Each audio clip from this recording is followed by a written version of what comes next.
What's up, ladies and gentlemen? I'm your host, DJ Hamilton of the DJ Sports. If you're watching on YouTube, click that like, subscribe button, and share anybody you know who loves sports, especially if they love the sport of basketball. And if you listen to audio platforms I'm on, leave a rating, share anybody you know who loves sports, and continue to follow the podcast. On this episode is some filler content for y'all. I want to react to Bleacher Report's top 100 NBA players of all time. They recently released earlier this week, as I haven't had a chance to react to it. And when I looked at it, I haven't looked at the full list yet, but I looked at some of it. There are some things I disagree with heavily, and then there are some things that I'm probably will be okay with on this list. I kind of didn't want to look at the whole list because I kind of want to be able to have some natural reactions to it and things of that nature. And this is something new because I'm usually always giving analysis and news, but this, I'm usually just reacting to it and organically. And I'm usually someone who likes to let my podcast flow. I like to make it sound genuine and natural, not like robotic and too edited. So I like to be raw and authentic with my audience. So yeah, let's get right into the list, ladies and gentlemen. Top 100 Bleacher Report's top 100 NBA players of all time ranked. So yeah, basketball is my favorite sport. Those of you who don't know, I've always been someone who loved the sport of basketball. Grew up playing it. It's something that taught me teamwork, things of that nature. And I just feel like, in my opinion, it's the best team sport in the world. And I just love the game. So this is something I'm very excited to see. So number 100, we have Artis Gilmore. Artis Gilmore, what did you know? This guy was like an Iron Man. This guy was one of the strongest dudes to ever play in the NBA. This guy was double-double machine. He was an ABA as well, MVP, Rookie of the Year, as we see right here, 11-time All-Star through the NBA and ABA. And he was someone who was just an Iron Man. I feel like him at the top 100 he definitely is worthy. If he would have played more in NBA, they definitely would have. I feel like he would have been ranked a little higher because he was a really good defender as well, and he was a lefty with it, man. Maybe he should be ranked a little bit higher. I feel like he's better than some of the players that are ahead of him on the list, but I feel like him being the top 100 alone is good enough. He was very efficient and very durable. So 99, Dave Bing. This guy was like, I think he was Dave Bing from Detroit Pistons during those days, and then he played for the Bullets as well. 12 seasons in NBA. He was this guy was the original, I think, combo guard. He could score the rock at will. He was a little bit like not as good as them because they came later on, but he was kind of a little bit like guys like we see today, like Kyrie Irving or Isaiah Thomas. Like those guys came later on and they were better than him, but he was like, I think, the first original combo guard, 6'3", 6'4", who can score from anywhere on the floor, 3-level scorer, can shoot from out deep range, finish at the rim. He was a solid playmaker as well, and he was no slouch defensively. He wasn't a defensive liability. He led the league in scoring one time, 7-time All-Star, 3-time All-NBA. This guy, Dave Bing, and he was even a mayor for Detroit, so this guy is definitely beloved in Detroit. He's someone I think should be a little bit higher on this list. I think him at 99 is kind of a disservice to him. I think he should be probably around the 70, 80 range, around there. I think him at 99 is a little bit too low. Just a little bit. Klay Thompson, one of the Splash Brothers. Man, Klay Thompson. This guy, hey, he's dating Megan Thee Stallion right now. Everybody's that is one of the most odd true pairings I've ever seen, but anyways, back to basketball. But Klay Thompson, 4-time champion, 2-time All-NBA, 5-time All-Star, 1-time All-Defense. It just sucks the injuries kind of sapped what would have been even greater career for Klay Thompson. One of the greatest shooters we've ever seen. One of the most clutch players we've ever seen. This guy scored 37 points in a quarter. 37. He scored 60 points in 3 quarters. Like, this guy is insane. And I think he only had 15 dribbles that game. And he's known as Game 6 Klay. Because I remember that game against OKC on the road in 2016. He was on one. I think he had over 40 points that game, if I'm not mistaken. This guy is one of the most fiercest competitors you'll ever find. And in his prime, he was an elite defender as well. He can guard the opposing team's perimeter defender. And during those days, he was slotted to guard the best perimeter offensive player of that team. And Steph will mostly carry the offensive duties because Steph solid defender, but during those days, he wasn't the greatest defender, but he was still solid. Clay was the guy usually assigned the best offensive player on the opposing team. He's 6'7". He can guard from 1 to like threes and even small ball fours during his prime. Yeah, one of the most lethal knockdown shooters you ever see. Sniper. Like, this guy, man, like I said, 37 points in the court. He made the NBA record 14 threes in the game. So that 60-point game, he had 11 dribbles. If he didn't tear his ACL and Achilles, which sapped him of some real prime years of his career, he would have easily made the NBA 75 original list. He was one of the biggest omissions from that list. When excuse me, when I did my NBA 75 list, I think he just missed mine too because I didn't think he had enough accolades at the time as well. If I were to do it again, if I were to redo that list, I probably would have put him because I feel like I probably would have redone it differently because I feel like Klay Thompson at that point had enough to at least make the top 75, like the low end, than the guys I had on my list at the low end. But yeah, I just think he's one of the best number twos we've ever seen. He's one of the best supporting guys you ever want in NBA history as a guy who can help you win titles. And in his prime, one of the best shooters spread the floor that we'll ever see in this league. So Klay Thompson's the ultimate winner. And I feel like, man, he's definitely a Hall of Famer, locked for the Hall of Fame, and someone I think should get more respect on this list. Bernard King, 97. Bernard King, one of the greatest scorers the league's ever seen. Before he tore his ACL in the 80s, which at that point in the world for an athlete kind of was like the death sentence because technology wasn't what it is today. Bernard King, man, this guy was a bucket. Man, New York Knicks fans know in his prime in the 70s, the late 70s and early 80s, this guy could score anywhere on the floor. This guy could drop 50 on you. I remember he had some classic battles against Larry Bird because I didn't grow up watching these guys because I was born in 2000, so I didn't see a lot of these guys on the list. But I was a very curious kid growing up. I wanted to learn NBA history, studying the greats, what they done, reading a lot of books on NBA history and the greats. So that's how, and watching a lot of classic duels and all that. And Bernard King, when I watched his tape, I was like, this guy's one of the greatest scorers I've ever seen. He was like the early version of Carmelo Anthony. But I think he was maybe even a little bit better during his prime than Carmelo Anthony. This guy was a walk-in bucket. Like they said here, he's a heartbeat away from scoring over 20,000 points. He would have done it if he didn't tear his ACL. And even when he tore his ACL, he came back and became an all-star again when he was part of the Washington Bullets, I believe. So, yeah, during his prime, though, with the Knicks, he was as good as you can get as a scorer. And he was very efficient while doing it, which is very important. Yes, you could be a great scorer, but you're inefficient. It's not as impactful as someone who's doing it efficiently and helping their team win. So, yeah, Bernard King definitely one of the greatest players of all time and one of the greatest scorers the league's ever seen. Joe Dumars, number 96. Joe Dumars, man. I mean, I don't have a problem here. He definitely deserves to be on the list. This guy was a two-way player. I think one of the best supporting two-way players early on in league history. Like, this guy could score, give you 16 to 22 per game, give you lockdown defense on your opposing team's best offensive player on the perimeter at 6'3", 6'4", around that range. He had great lateral quickness, keep up with guys, and he was the one guarding Michael Jordan in the 80s during those Bad Boy Piston eras, and Bad Boys Piston era, where he will make life a living hell for Michael Jordan. He was the main assignment guarding Michael Jordan. Yes, it was collective effort, them being physical, down low, Bill Laimbeer, Dennis Rodman, Rick Mahorn, but Joe Dumars was the main assignment on Michael Jordan, and he made it a living hell for him. Even though Michael Jordan was still getting his, don't get me wrong. But Joe Dumars definitely deserves to be on this list. A rugged defender who could also be your secondary scorer. He's a perennial all-defensive type player. He's one of the best perimeter defenders the league's ever seen.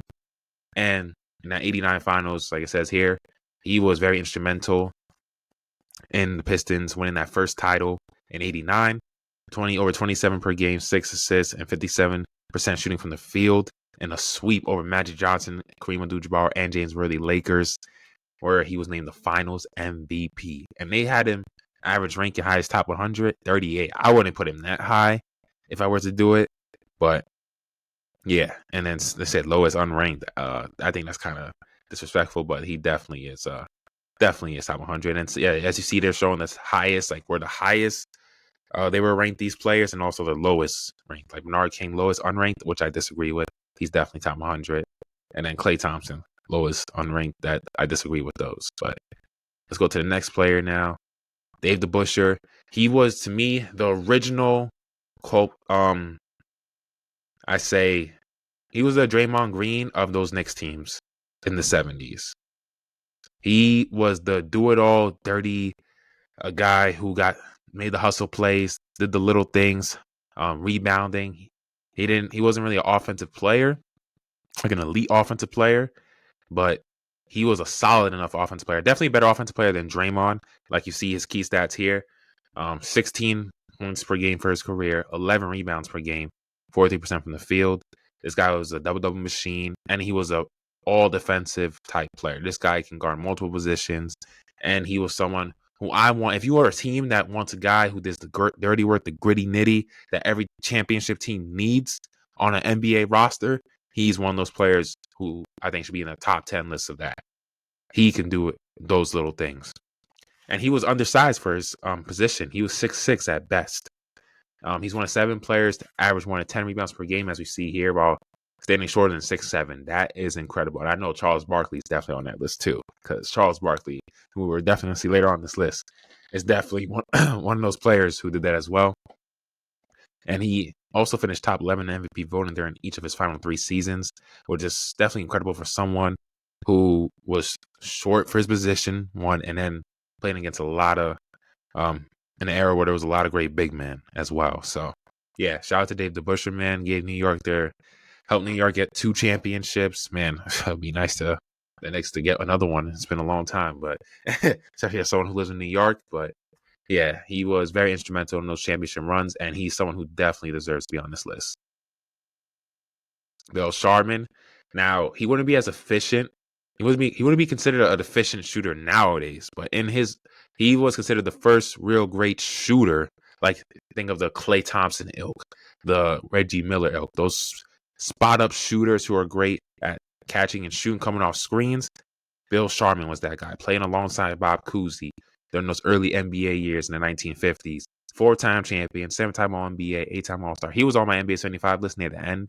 He was on near the ending part. I think he was in the 70s range for me, between 70 to 75.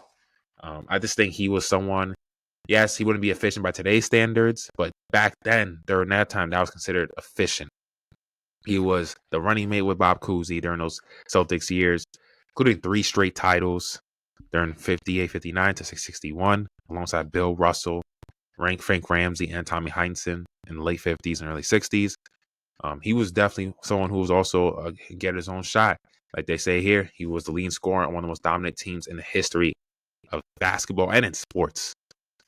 He was an elite free throw shooter who you could rely on at the charity stripe. 88.3 free throw percentage for his career. So he was someone who had great accuracy. And I think in today's game, with the nutrition and training, I think he would be just as good of a shooter from the free throw line and definitely more efficient because he would have been smarter with picking his shots and spots on the floor. And yeah, as someone, they said highest top 100 ranking, 51. That's a little too high. I wouldn't put him near the top 50, but between the 70 to 90 range, 95 range, between 75 to 95 range, I think he's definitely around that area because he's definitely one of the early legends of the game, and he's a true winner. 93, Jason Tatum, the first young active player on this list who's under 30. We're at right now. 6-time All-Star, 5-time All-NBA champion. Jason Tatum, I've been watching since he was, back when he was 13, 14, when he was a freshman in high school, I said, this kid is skilled. He has a smooth game, polished offensively. He's going to be a star in the NBA. I said it when he was because I watched high school, college, and pro, and then seeing Jason Tatum, I'm growing up with him and seeing what he's become, I'm just like a proud younger brother. It's like, man, this guy has become everything I thought he would be. Yes, he's nowhere near the end of his career, but he's done enough to warrant this place on this list of the 100 greatest ever. I honestly think he should be even a little higher because there are some things I disagreed with. I think Jason Tatum, there are some things on here that I disagreed with, like we're going to get into, because I took a little, like, quick bullet points on things I disagreed with. But we're going to, because they're coming soon. But Jason Tatum, yeah, I think he's someone that should be a little higher. I think he should be over guys that we're going to see later in this list, like Carmelo Anthony, over Chris Bosh. I just think what he brings to the table as the clear-cut best player on a title team, what he brings on both ends of the court. I feel like his defense is a little underrated.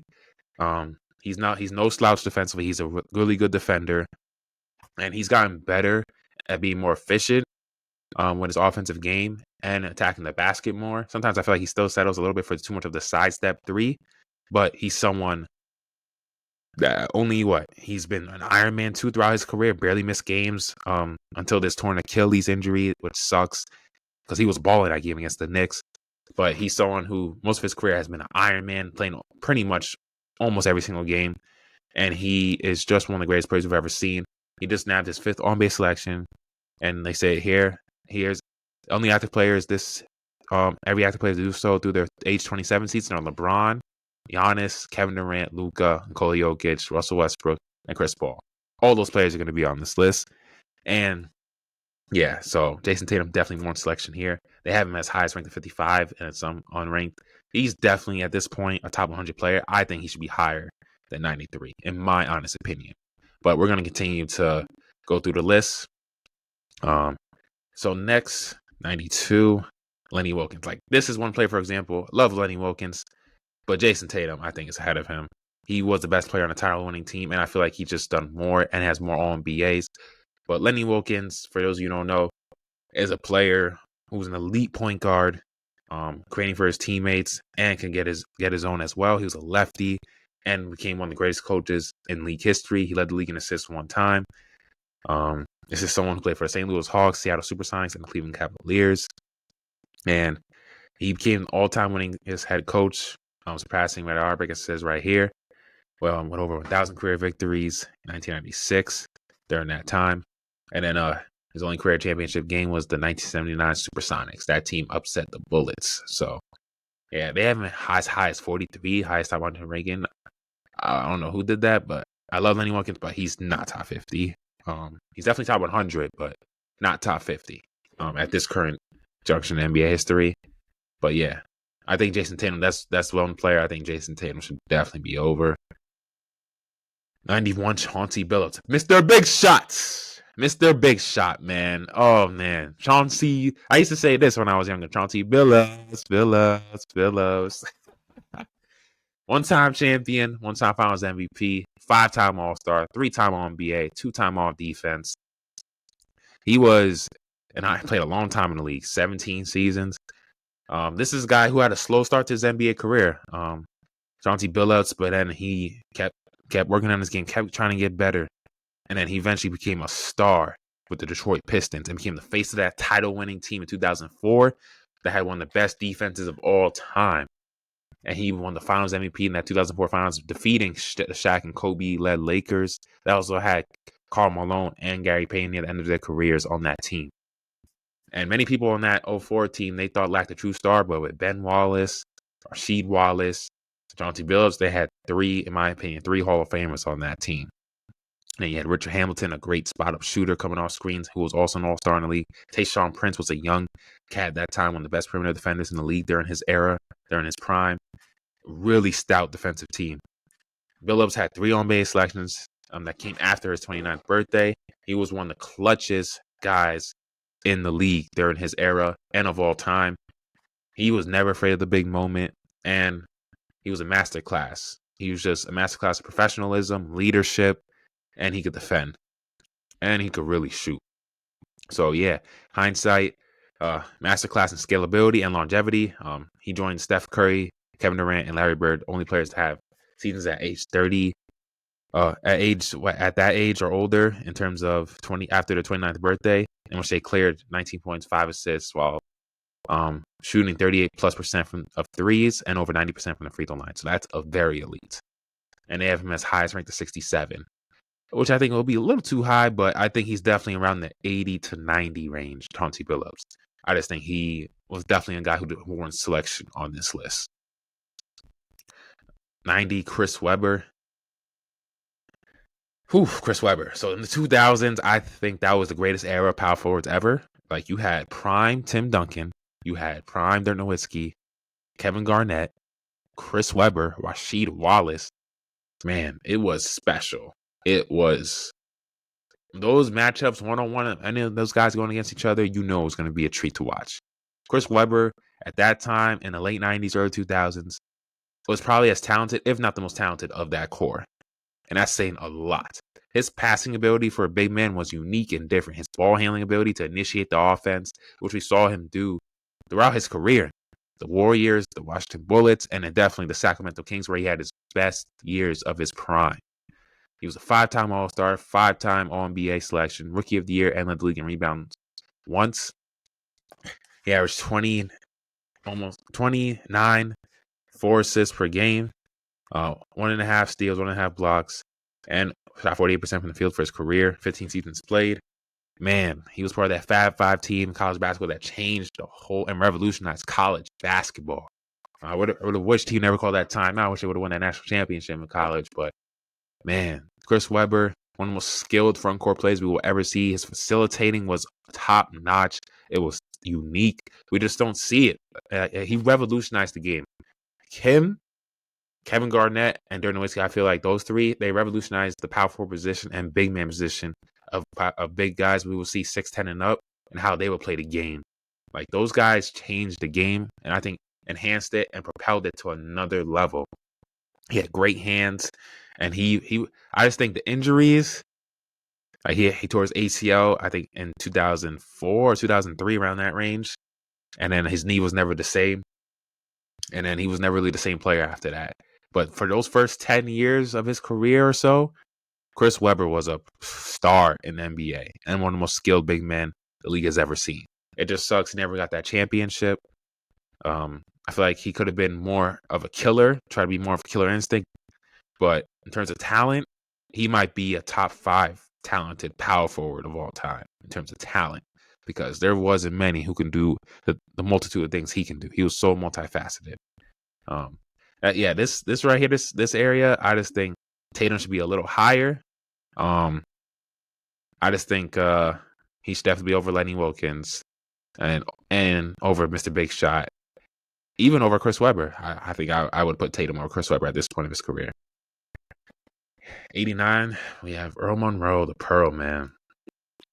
This guy, he was like Jazz on the basketball court, Mr. Street Ball. Like, his style of play was so exciting to watch. Prime years in the Bullets, he was getting buckets.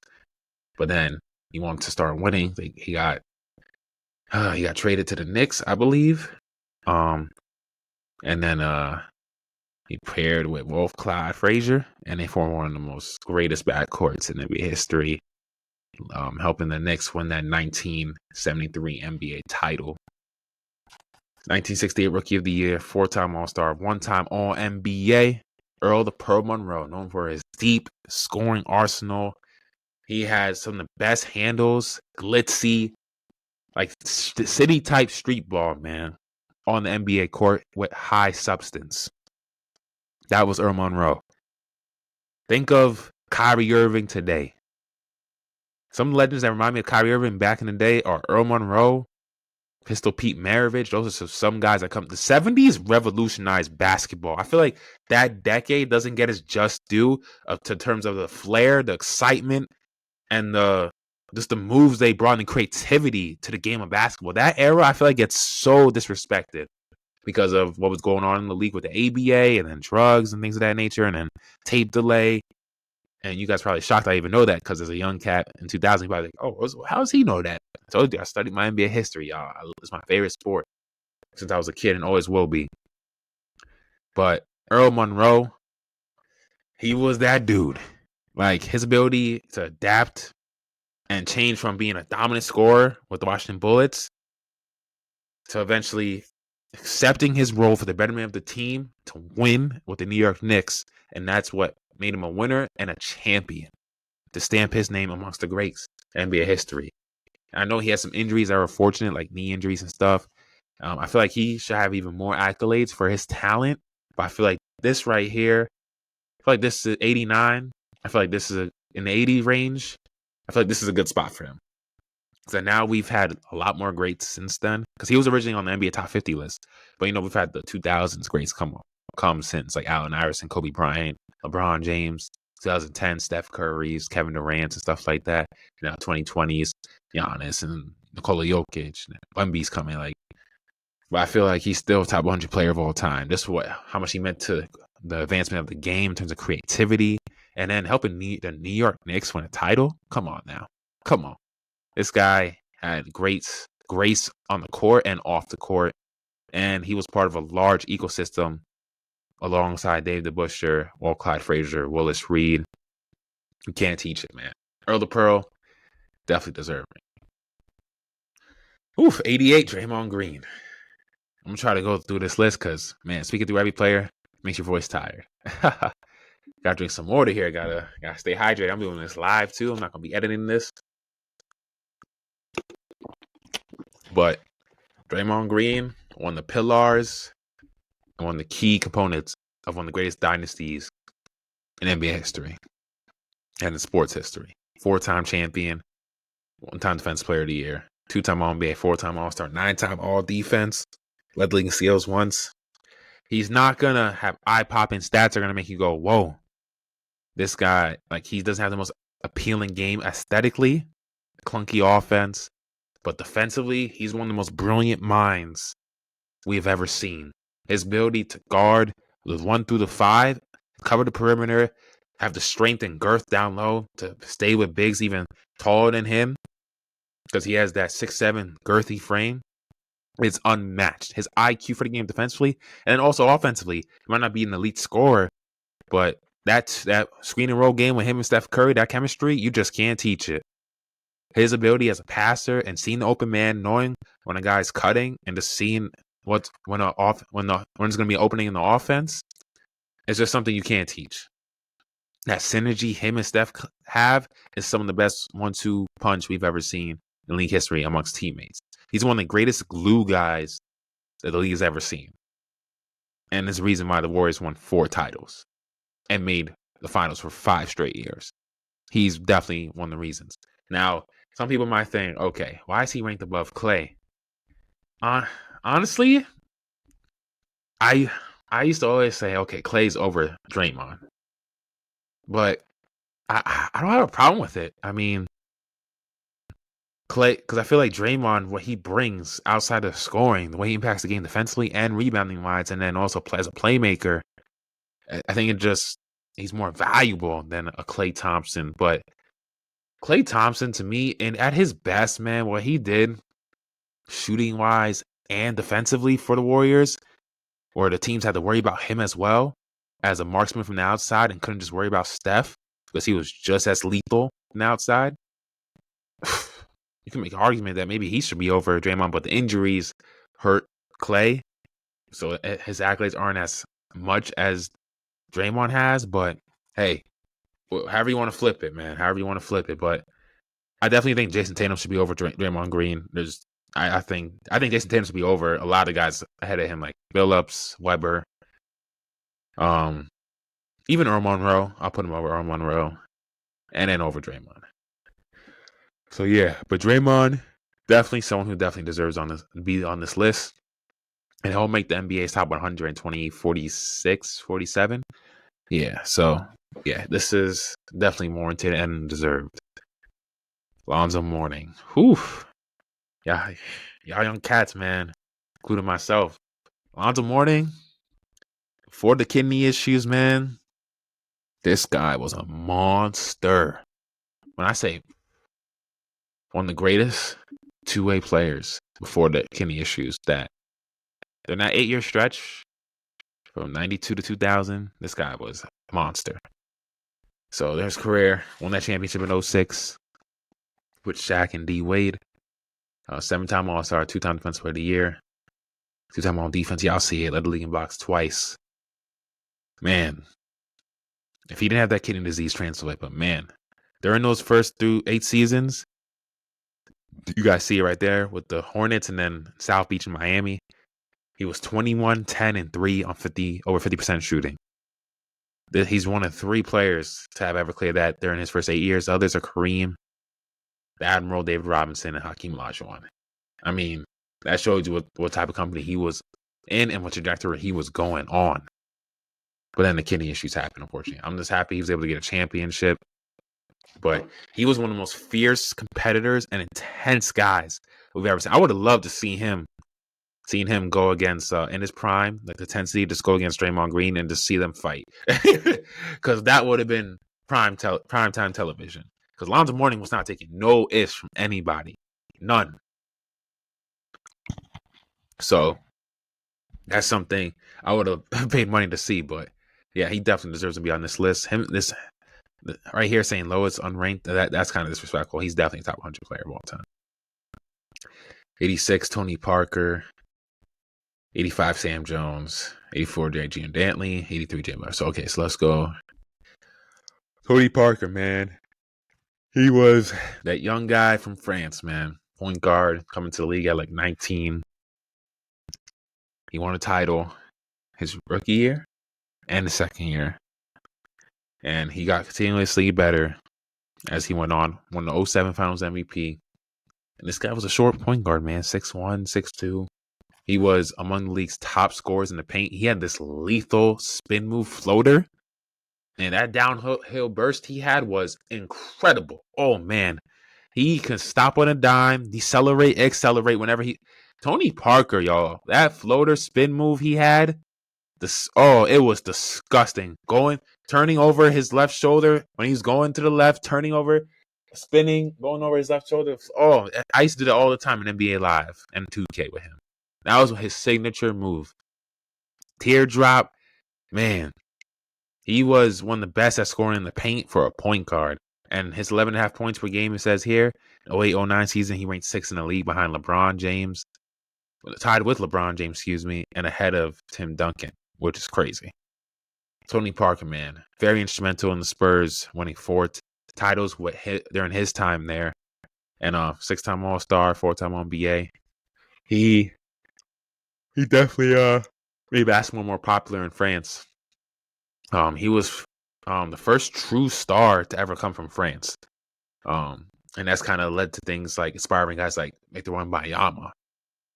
Just for reference. So, and he's someone who kind of mentors Victor Wembanyama. So Tony Parker is one of the legends of the game, and he definitely is someone who deserves to be on this list. He was definitely a critical part of a dynasty for the Spurs that was basically for 2 decades.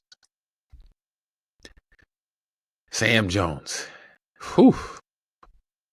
This guy, when you talk about clutch, efficient, and a bucket getter and a shooter, this is as good as it gets, especially during the 60s.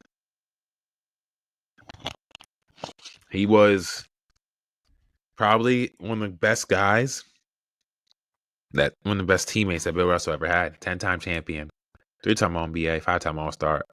It's just crazy. I feel like he should have even more accolades. He won so much, and he was so integral to those title teams. He wasn't just getting carried by Bill Russell. I feel like him and John Havlicek are so underrated because they were the few teammates, I think, that played alongside Russell that didn't get carried by Russell. They were just as or nearly as important. And he was a 6'4" shooting guard, shoot from the outside.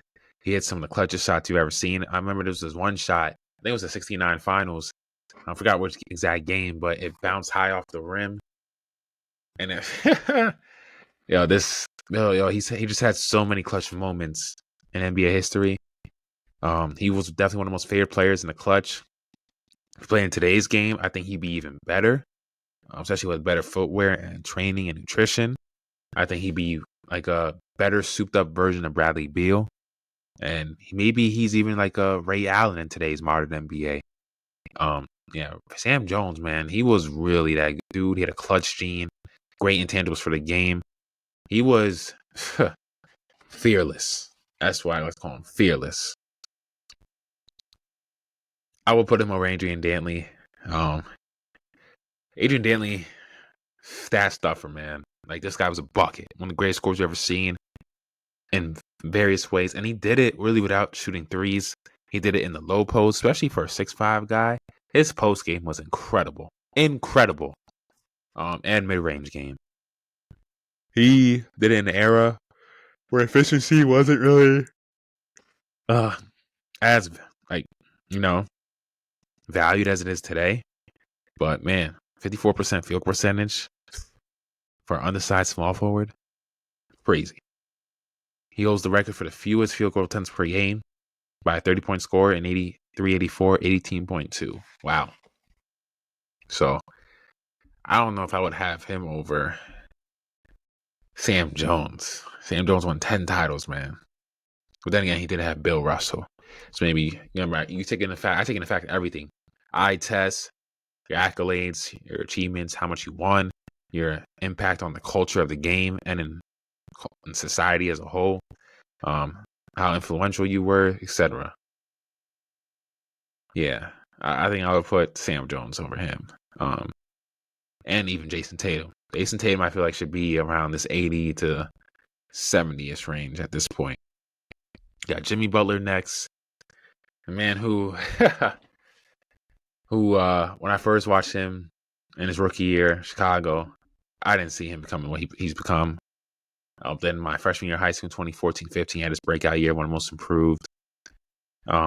Came a perennial all-star, all-NBA, all-defensive guy. And, yeah, he just became one of the best two-way players we've ever seen. And especially during his stints with the Timberwolves and the Miami Heat. I feel like those years, and in Chicago, he was great too. But I feel like he'll be most remembered for his Heat years. Leading the team to 2 finals in a span of 4 years. And they made multiple conference finals as well during his time there. Like, Jimmy Butler, and those teams weren't even that supremely talented either. That he led to the finals and the conference finals many times. It just, he lost to the finals to LeBron and AD in 2020 in the bubble, and then in 23 to a prime Nikola Jokic and a red hot Jamal Murray, who's probably having the best year of his career during that year in 2022-23. So, yeah, you can't really blame him for losing in the finals. The fact that he even took those teams to the finals is a testament to his greatness.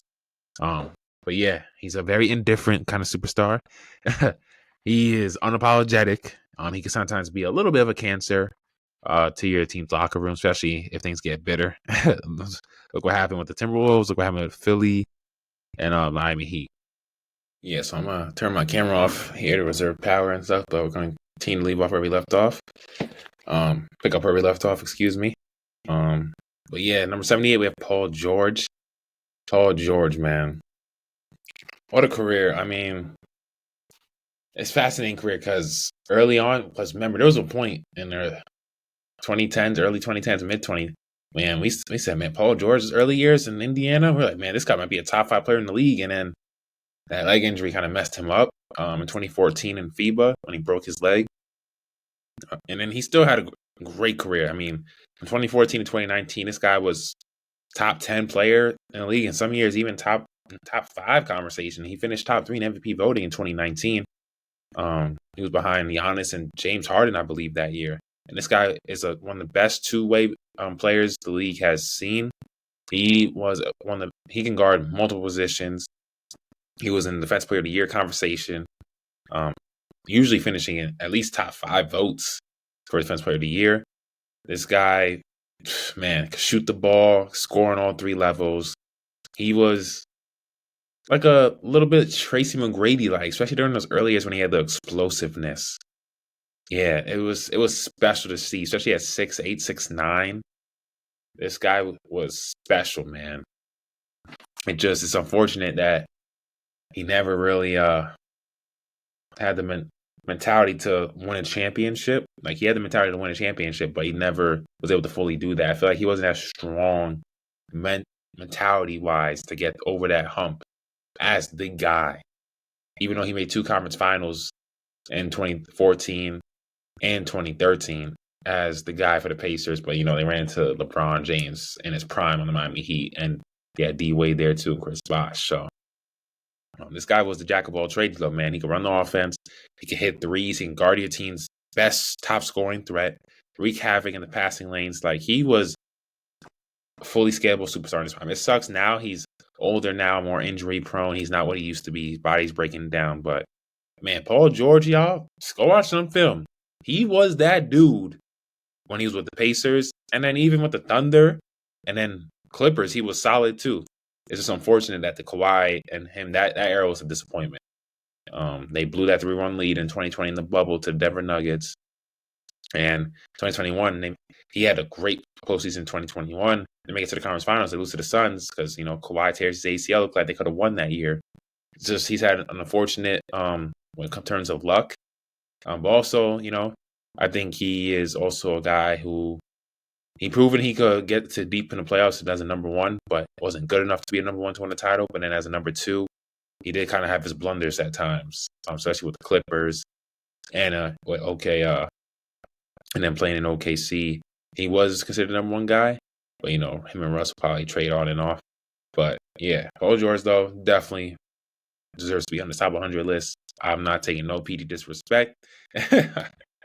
But yeah, Paul George definitely deserves to be on this list.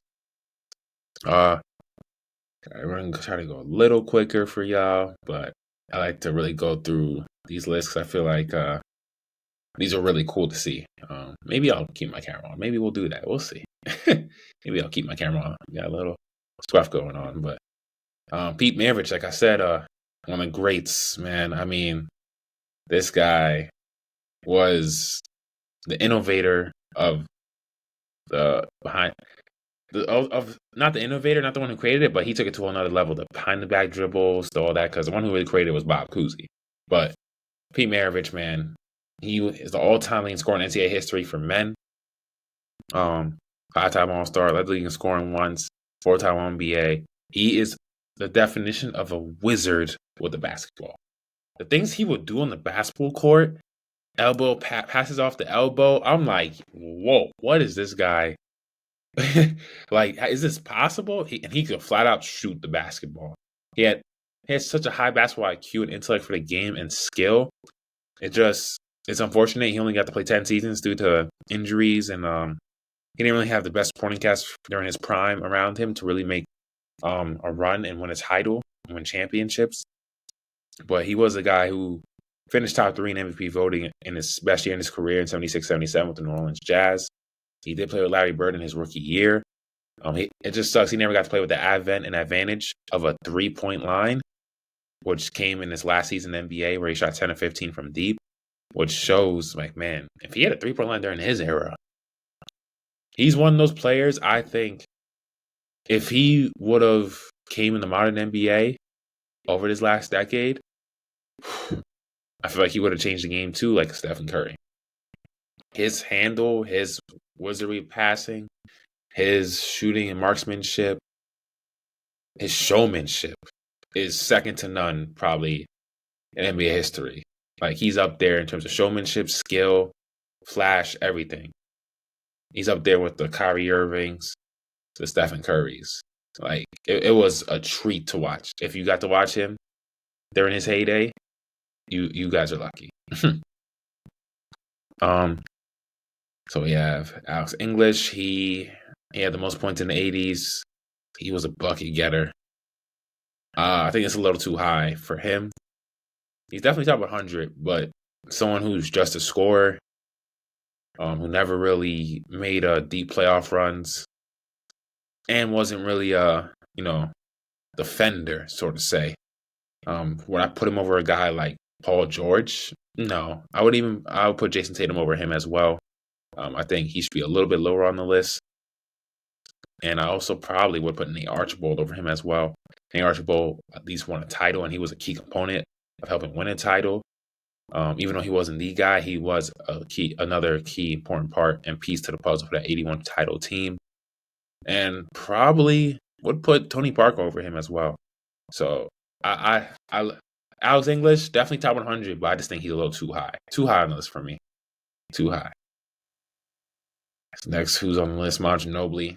I had him on my top 75 list, and this is exactly where I had him. I had him 75, so Bleacher Report, we can agree on something here. Manu Ginobili, though, someone who definition of sacrifice.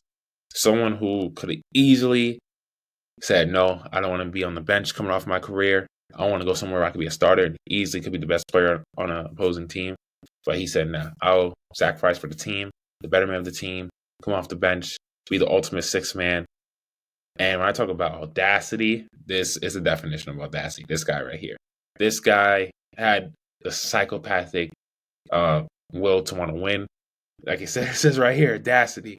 He will do things on the basketball court that'll make you go, Manu. He'll make you want to rip your hair out, Manu. Why did? And I'm sure Greg Popovich, that's where he said he got his gray hairs from Manu Ginobili. Yo, he would just do things that you'd be like, what did he just try? And he'll have this hard stomp going to the rim, reckless abandon, Euro step. And I know Sarunas Marcinunas, the fact that I even know that name, people were like, oh, you know that name? Yeah. He was the first one to really do that, but Manu Ginobili really popularized it and made it a really well-known in the NBA. Manu Ginobili was a slick lefty. He had an eclectic handle. He had great passing vision and IQ for the game. He could shoot the rock, finish with reckless abandon at the rim against anybody. He was the great floor general as well, who could initiate the offense, especially giving Tony Parker a break from having to initiate the offense all the time. He just had this flair about him and swagger and played like a playground legend. And he's the one that led Argentina to that gold medal in 2004 that upset the USA. I mean, people saying, oh, wait, the USA ain't on top of the world anymore. He was the best player on that gold medal team in 2004. Yeah, he also is someone who was a sixth man of the year. He has a few All-NBA appearances as well, 2-time All-NBA, 4-time title champion, man. Like, this guy, his accolades don't even do him justice to how much of an impact of a winner he is and impact on winning that he made. And then his stats don't even do him justice as well. Manu Ginobili easily is an all-time great and a winner at the highest level. This is a guy definitely deserving of being top 75 in this 100 ranking. Dave Cowens. And what's funny to me is also Manu Ginobili wasn't on the original NBA 75 list, if I'm not mistaken. So, yeah, I think he should have been on there. He was on my list. But the original, I don't think he was on there. But, yeah, definitely deserved. This is a guy I think was underrated. I think he's so underrated. This is one of the things I disagreed on this list. How is Dave Cowens 74? I think he should be a little higher. And we're going to see some of the names ahead of the list. Like, this guy, look at this, before we get to the head of the list. 2-time champion. He won an league MVP. 8-time All-Star. 3-time All-NBA. 3-time All-Defense. Rookie of the Year, right? Double-double machine for his career. He was an undersized center for an era that had great big men. And he was going against guys like Kareem Abdul-Jabbar in the finals in 74, who he pretty much outplayed. He was Rookie of the Year in 70-71, finished 7th in MVP voting, earning the first of his 8 All-Star nods in his second campaign. This is someone who won MVP in 73 and led the Celtics to their first title in the post-Bill Russell era in 74. As the guy. He had a workman-like mentality. Think of like the hustle of a Dennis Rodman with much better offensive ability. That's what Dave Cowens had. The motor was relentless. Like, he was indefatigable. He could play all day, and he never got tired. Dave Cowens, 28 points, 14 rebounds in that Game 7 in 74 against the Milwaukee Bucks, man. That, like, look at the guys ahead of him. Hal Greer, love Hal Greer. He's in my top 75 as well. I would put Dave Cowens over him. MVP, gotta boost you over him. You never were the best player in the league, or anointed the best player in the league for a season, and you never the best player on a championship team. Paul Arizin, okay, we'll see. But I think Dave Cowens played against greater competition.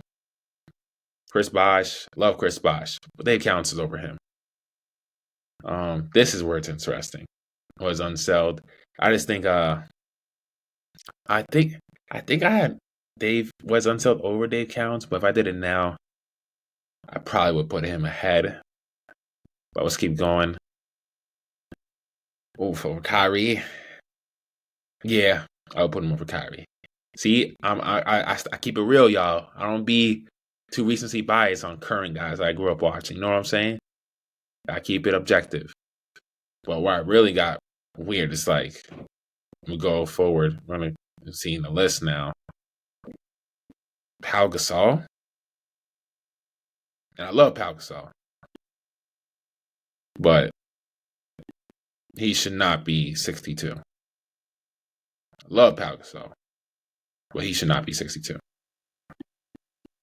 Like, look at the guys ahead of Pau. Pau Gasol's ahead. You tell me Pau Gasol, and I love Pau Gasol. You telling me he's ahead of Dave Cowens? Are you seriously telling me he's ahead of Dave Cowens? I'm not putting him over Dave Cowens. Pau Gasol was never the best player on the title team.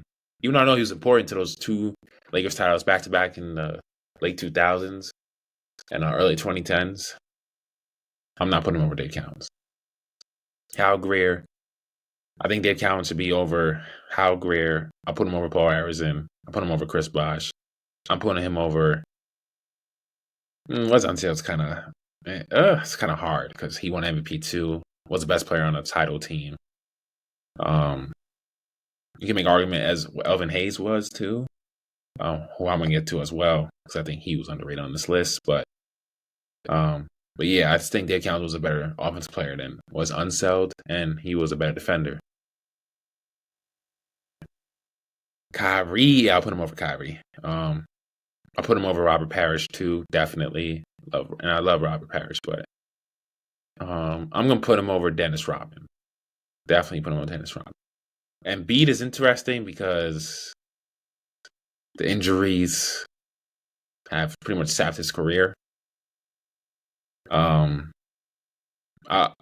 put him over Embiid as well. Vince Carter, yes, because Vince Carter didn't win anything. Never was MVP and never won anything. So, and I love Vince, but Damian Lillard, yes, put him over Damian Lillard. I put him over James Worthy too, and over Pau Gasol. Yeah, at least what? It's at least 10 spots higher, over 10 spots higher.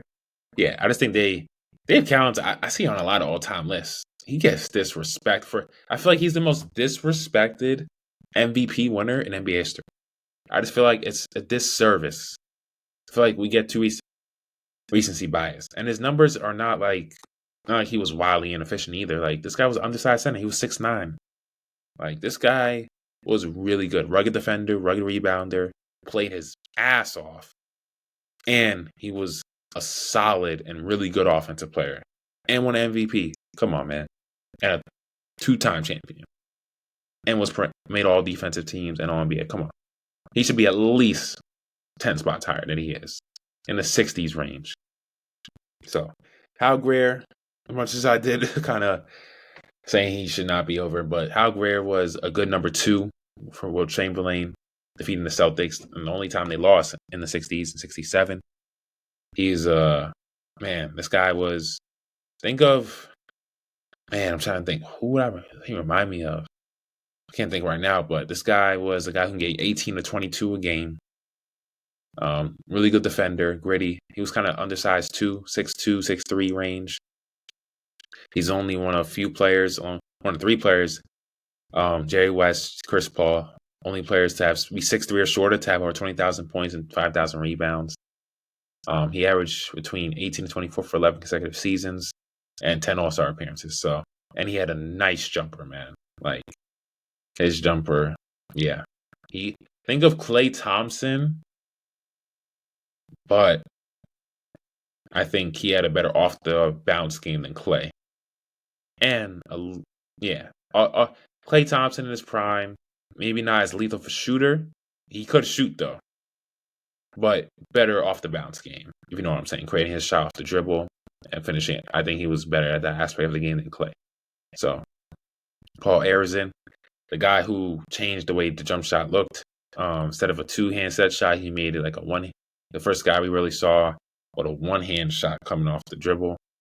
This guy was the best player on the title team, 10-time All-Star. This might be played in the 50s. Might be a little high for him, but definitely deserving to be on the list. Led the league in scoring twice, 10-time All-Star, full-time NBA. He revolutionized the style of the game. But yeah, definitely someone who deserves to be on this list. This guy lost 2 years of his prime serving in the military, so salute to him and respect for that. But yeah, definitely someone who deserves to be on this list. Someone who ranked him 32, yeah, a little too high, buddy. But yeah, definitely deserves to be on this list. Chris Bosh, 71. Chris Bosh, I think it's a little high on this list. It should be a little lower. Considering head of Dave Cowens, I don't think so. And I love Chris Bosh, but yeah, he definitely deserves to be top 100 ever. It's crazy he has one NBA appearance because he played in such a loaded era for power forwards in his prime. Kevin Garnett's, the Tim Duncans, the Dirk Nowitzki's. Then you had Pau Gasol come on the scene. Like, you had a loaded era of bigs and power forwards. You know what I'm saying? Maury Stoudemire, can't forget him. Like, it was loaded, man. He had a lot of power forwards he had to go up against, man. So yeah, Chris Bosh definitely deserves to be on this list. He was instrumental as the third guy on those big three Miami Heat teams that went back to back in 2013 and 2012. He had that big rebound, Bosh to Allen. Like, if he doesn't get that rebound, they lose that 2013 finals in Game 6. That was one of the most, probably the biggest rebound in NBA history. I mean, arguably in that conversation. He was definitely part of the movement of seeing the stretch four that we saw in the 2010s alongside Dirk Nowitzki. He definitely was one of the first bigs we seen defensively who can guard literally every position, probably on the perimeter, on ball screens, switching out on guards, and then also be able to protect the rim as well and move his feet well. Be able to switch and navigate on screens on the perimeter, basically with no problem. Yeah, so Chris Bosh was definitely a guy who definitely was one of the pioneers of the stretch four. And I feel like he doesn't get his just due because when he was with the Raptors as the best guy, he was putting up numbers, but his teams weren't winning. And that kind of hurts him because then when he went to Heat, he wasn't the number one or number two. But the fact that he was able to put his ego aside and be willing to be a number three option for the betterment of the team and help his team win, and they won back-to-back titles and solidified his place as one of the greats of the game, I think he definitely deserves and warrants to be on this list. So Chris Bosh, I agree with him on this list. I just don't think he should be 71, though. I think he should be a little bit lower. Wes Unseld, champion, Finals MVP, one of two players in NBA history to never win MVP and Rookie of the Year in the same season. Wilt Chamberlain's the other. Led that Bullets team to a title in 78. Five-time All-Star Rookie of the Year, led the league in rebounds. The fact that he averaged 18 rebounds per game over that at 6'7", man, that's crazy. That's crazy. He was not an elite athlete, jumping-wise, but his physical strength for 6, that's what helped him get rebounds and box out bigger, taller defenders and opponents, and also carve out his space on both ends of the floor. He was the originator of the outlet pass, the best of his generation. And that led to guys like copying his style, like Kevin Love, that we see today, and other guys doing it as well. He's the one who really made it popular. This is a guy who impacted the game without really scoring. He led his team to 4 finals appearances in the 70s. That's as the best player on the team. I just think maybe a little bit higher he should be. I still think Dave Cowens should be over him, but I also think Wes Unseld should be a little bit higher as well. I think he should be maybe in the 60s range, like maybe the low end of the 60s, mid 60s, because he's run an MVP in his rookie season. He was the best player on a title-winning team, and he also was a rugged rebounder and a great passer. And he was able to impact the game without scoring. I think he should maybe be a little bit higher, but I got to see who's ahead of him. Kyrie Irving, I think he should be over Kyrie. Much as I love Kyrie, 69 might be, I don't have a problem with him at 69. Maybe he should be in the 70s range. You know what I'm saying? Yeah. But Kyrie Irving, 69, best ball handler the league's ever seen. Probably the most skilled player the league's ever seen. Most skilled point guard the league's ever seen. The craftiness, the wizardry, the Mozart watching this guy. is just something you can't teach. He has the skill, the flash, the substance, probably of any package we've seen outside, like they say, Stephen Curry. It's just, you can't make it up. His finishes at the rim with both hands, the fact that he's so talented, it sucks. He only is a 3-time All-NBA selection is because of injuries. He's been injury prone throughout his career. 9-time All-Star, though. He hit arguably the biggest shot in NBA history, probably outside the Ray Allen shot in 2013, in the 2016 Game 7 of the Finals, over Stephen Curry to help complete that 3-1 comeback for the Cavaliers in a historic finals. To me, the best finals I've ever seen in my life. The 2016 and 2013 are 1 and 2. He's played against ball dominant guys and was able to play off the ball with guys like James Harden, Kevin Durant, LeBron James. And man, this guy, when I talk about clutch, he's as fearless as they come as well. He's not fazed by the moment, no matter how big the lights are. He seizes the moment. He has circus handles that would make anyone at a circus clap for him as well. Like, this guy is so elusive in his movement, so tactical, no wasted movement. Every dribble has its purpose of where he's going to go, and he knows which direction he's going to go.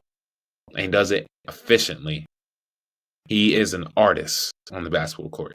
And I feel like his playmaking is underrated too. I feel like we always talk about his finishing and his scoring. He's the best under the rim finisher I've ever seen. And he's an efficient scorer too. He's not inefficient. 47% from the field for his career. Almost 40% from 3. This guy can shoot the basketball, and he's efficient finishing at the rim. And he has an elite mid-range game. He can score on all 3 levels at an elite level. And he can take over a game. The only thing that hurts him is he never was a number 1 option on a winning team. That's why he definitely deserves to be on this list. Maybe just a little bit lower, but I have no problem with him at 69. I have no problem. I think this is just right for him. Or maybe around the mid-70 range, or around there. But definitely deserving to be on this list. And one of the culprits, one of the biggest, most iconic shots in league history. So we're going to go Robert Parrish. We have Robert Parrish, I don't mind here. Iron Man, played over 20 seasons. This guy was incredible. This guy was all-around player, shot blocker, a rebounder, a scorer in the post. He was a key part of 4 title teams for, he helped the Celtics win a lot of titles. And then I think he also won one with the Bulls as a bench guy.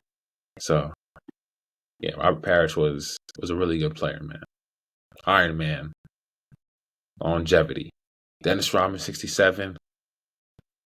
Might be a little too high for me. I mean, yes, I know his defense. He was a critical part of so many title-winning teams. I just think he should be a little bit lower because he wasn't an offensive hub at all, or a guy who, can get you buckets. Because I like to have a mixed bounce. But Dennis Rodman definitely deserving this list. I just think he should be a little bit lower. I'm not putting him over Dave Cowens. Definitely, yeah. He should not be over Dave Cowens by any stretch of the imagination. I don't even think he should be over Wes Unseld. But yeah, that's me. But 5-time champion. He also won 2 Defensive Player of the Years. He did those back-to-back. 2 All-NBA selections. 8-time All-Defense. 7 rebounding titles. This also was a guy, like we said earlier, one of the guys who were one of the short guys to average over 10 rebounds for their career. This guy is one of them. Dennis Rodman, unmatched hustle. This guy had new angles of how to box out guy, where rebounds were going to go. He used to practice that saying. He used to look at shots knowing where they were going to land and where they were going to go, and got there before anybody else. He had great mobility, and also, despite being on the slender side, was very wiry strong. He was a powerful leaper and athlete. He was very instrumental in those bad boy Pistons teams and the 90s Bulls, and later in the mid-90s as well, and late 90s with Michael Jordan and Scottie Pippen, formed one of the best trio defenders of all time on the same team. And Dennis Rodman, one of the most flamboyant characters in NBA history and in sports history. He had some off-court antics. He didn't care what people thought about him. He would dye his hair, all types of things, be in a wedding dress and all that. But in terms of on the court, Yeah, his production as a rebounder and defender, second to none. Like, to me, he's one of the 5 greatest defenders of all time and rebounders. And I just think he definitely deserves to be on this list. I just think 67 is a little too high. A little too high. A little bit. Just a little bit. I think it should be a little bit lower, maybe in the 70s range, but definitely deserving to be on this list. Like I said with Embiid, the injuries, man. The injuries. Some people think his 23 MVP was a fraud because of all the free throws. But 7-time All-Star, 5-time NBA and MVP, 3-time All-Defense, led the league in scoring twice. Yeah. He has so much gifts. He's one of the most skilled bigs I've ever seen. It's just the man hasn't been able to stay on the court. He would be so much higher on this list if it wasn't for the injuries and then the playoff blunders. He has not been known to be a playoff performer. He has been someone who kind of has faltered and his production has decreased in the playoffs, which is not what you want to see from a MVP level type player. But I wouldn't have him over Dave Cowens either.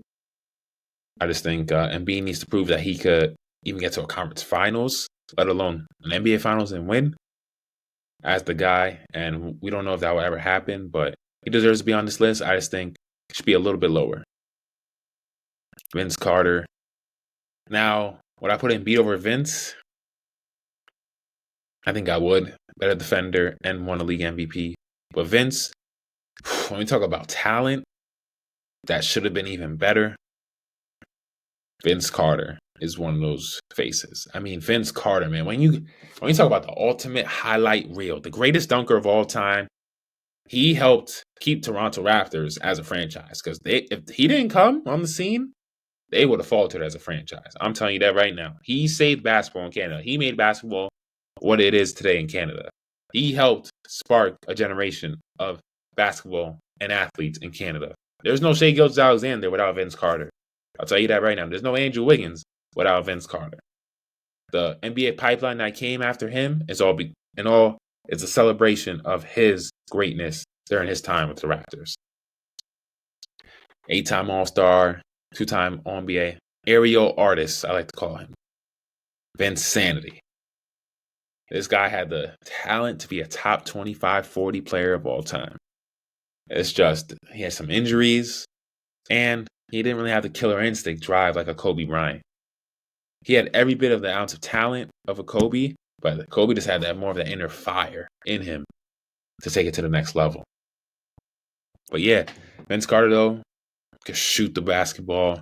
He wasn't just a dunker. He had a nice mid-range game. He could dunk over anybody. Like he did it with Frederick Weiss. He ended his career. The dude didn't even want to come to the NBA in the 2000 Olympics in Sydney. But and he had a great longevity. I mean, 22 seasons played. He reinvented himself, which is a testament to him and him putting away his ego, put a better man with the team, being a great veteran and leader in the locker room. Always was a good character guy, which is why I love Vince Carter. He played with the Orlando Magic, Mavericks, Grizzlies, and then his career, the Hawks.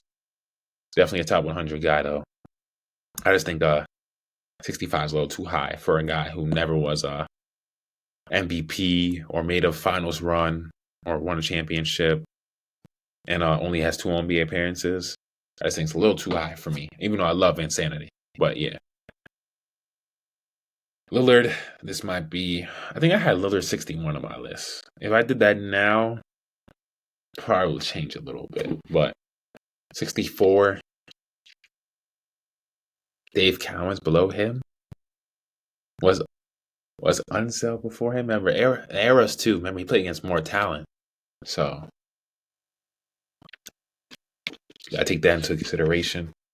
But Lillard, I mean, never won a title. Doesn't have MVP. Was never the best at his position as Steph Curry. But he did make the logo 3 popular. He made that an event.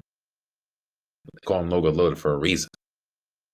He's averaging over 25 for his career. 7-time All-NBA, 9-time All-Star, the 2013 Rookie of the Year. This guy's the definition of clutch. When I say, to me, the clutchest players in NBA history, when I think off the bat, Jordan, Jerry West, Damian Lillard, Chauncey Billups, Sam Jones, like Larry Bird. Like those are some names that right off the bat come to mind. Kobe Bryant. Those guys were just clutch. Kyrie Irving. Like Damian Lillard had 2 series winning buckets. As a young pup in 2014 over the Houston Rockets, I remember that. Lillard, he got the shot off. Good. The Blazers win. Oh man, Mike Tirico with that call, man. I remember that, man. Could barely do it right now because my voice is tired from speaking. But yeah, I remember that like it was nothing. And then OKC in 2019. Oh man, that was iconic. I don't know how he did it for so far away over Paul George. Like he just did the little step back from his left side. He didn't even really get any momentum. That shows you his strength, like upper body strength. You need to even get that off and hit the rim, let alone make it, is insane. Insane. So that's just me. But yeah, Lillard special. He's a no-brainer on this list. I just don't know if he should be this high. And I love Lillard. I think I had him 61 on my list, but that was then. Opinions change, people and events change over time. But he's definitely someone I think will be Hall of Famer, no doubt. I just don't know if he should be this high. Maybe a little bit lower, just a little bit lower. The question is Kyrie Irving better than him all time? A debate for another day. But yeah. James, big game James, 63. Another guy. I don't think he's better than Dave Cowens all the time. I don't even think he's better than Wes Unseld all the time. But he is one of the clutch players as well. We're talking about clutch, like Damian Lillard. Big game James. You don't get that nickname for not showing up in the postseason. And that's what he did. He took his game to a new level postseason. His career playoff average was over 21 per game, which clears his 17.6 in the regular season. So he, in bigger moments, showed up. He won that finals MVP and won those finals. The Lakers won. I think it was the 88 finals. Came up big, man, against the Pistons. And yeah, he averaged over 20 points per game 4 times in his career. Made 7 All-Star appearances, shot over 53% from the field in his first 8 years.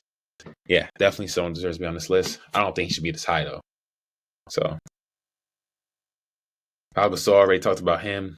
I mean, I don't think he should be this high, but he should be a little bit lower, but he should be lower, but definitely someone deserves to be on here. Kind of underappreciated. He's one of the most skilled bigs the league's ever seen. He can initiate the offense. He could play. He's very malleable. He can play the 4 with another great center, or he could be your 5.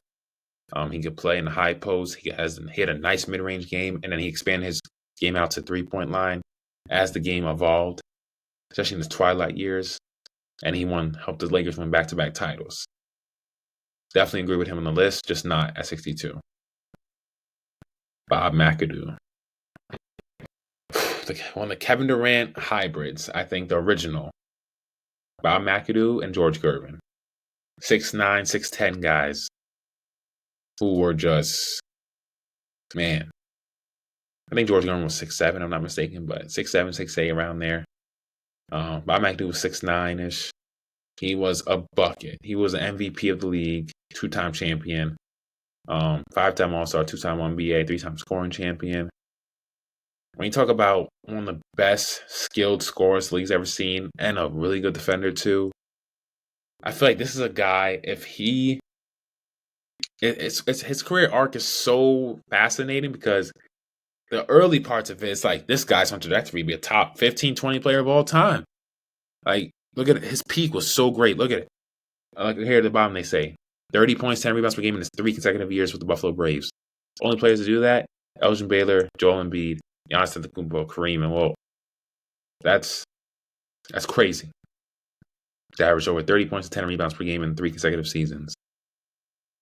It's just the Buffalo Braves, they didn't win much. They didn't really have much to help supporting cast around him until he got to the Lakers, and then he wasn't the main option, and he was a shell of himself. But he did was a 6th man of the year type guy with the Lakers. He was instrumental off the bench for them, and he played a key part, helping them win some titles.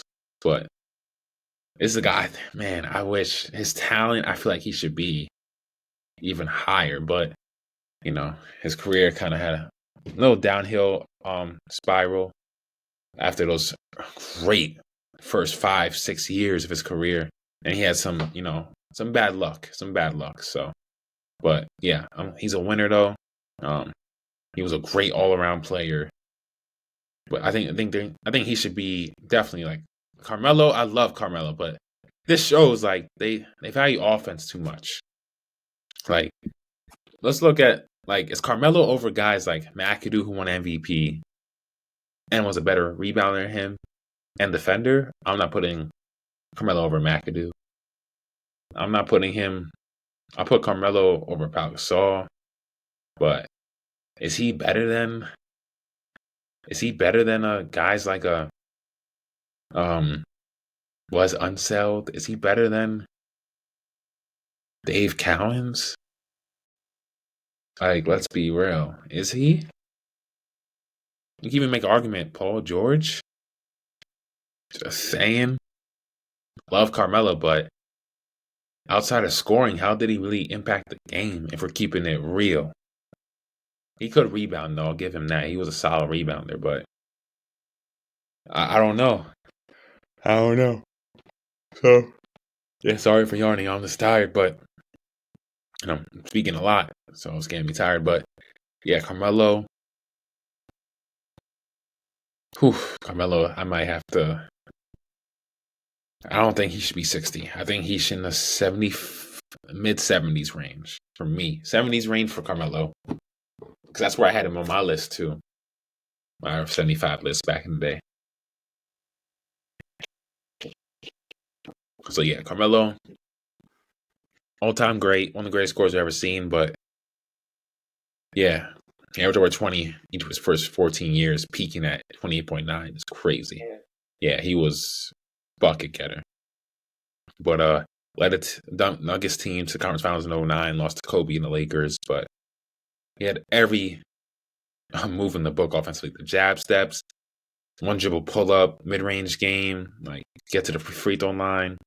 Developed into a really good pull up shooter from three. Man, bully you in the post. But he wasn't really a playmaker, made his teammates better, and he also wasn't a great defender. Never won MVP or a title, so I just think 60 is too high.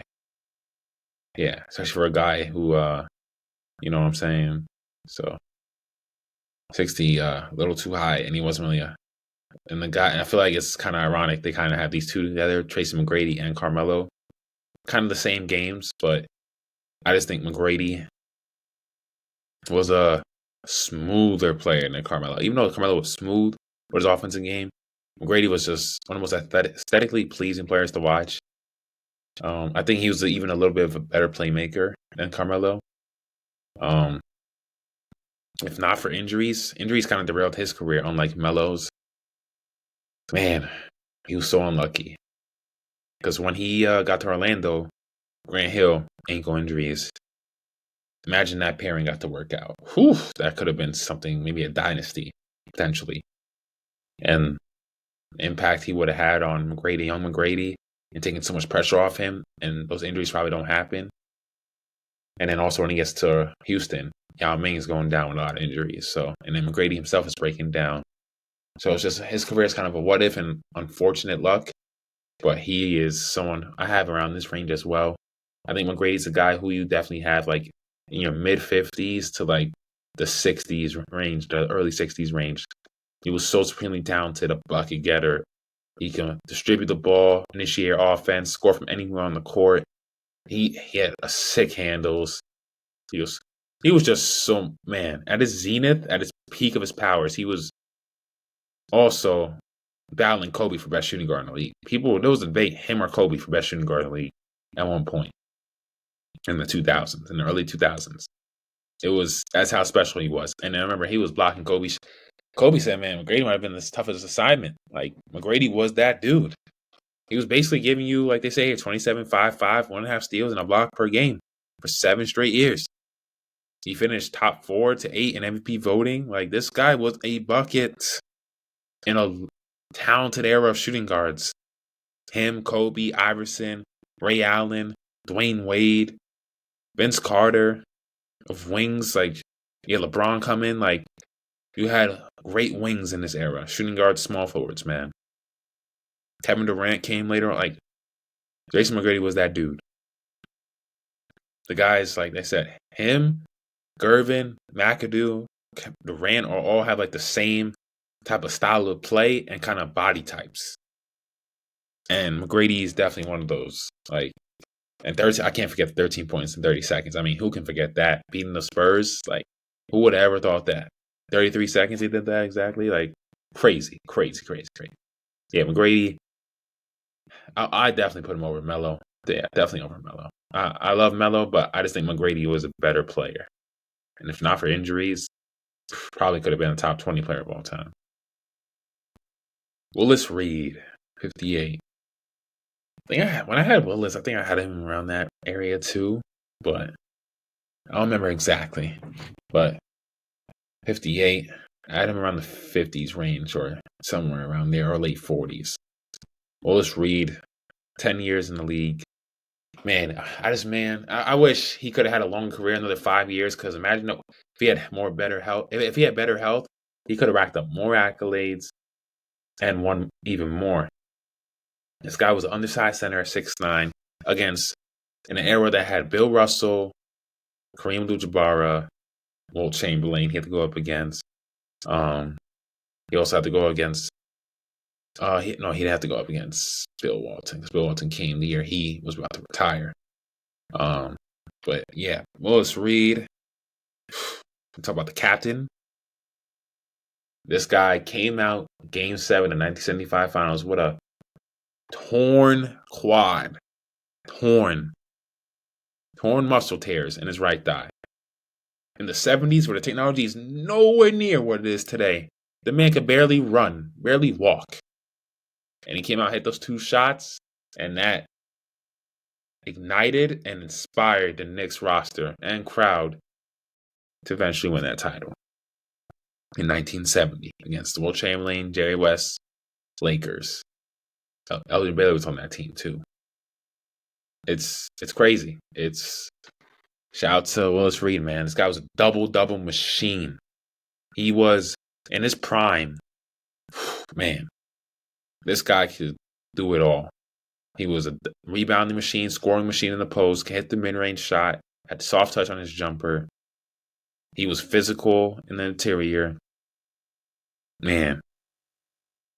Like they say here, knee injuries forced him into retirement in his early 30s.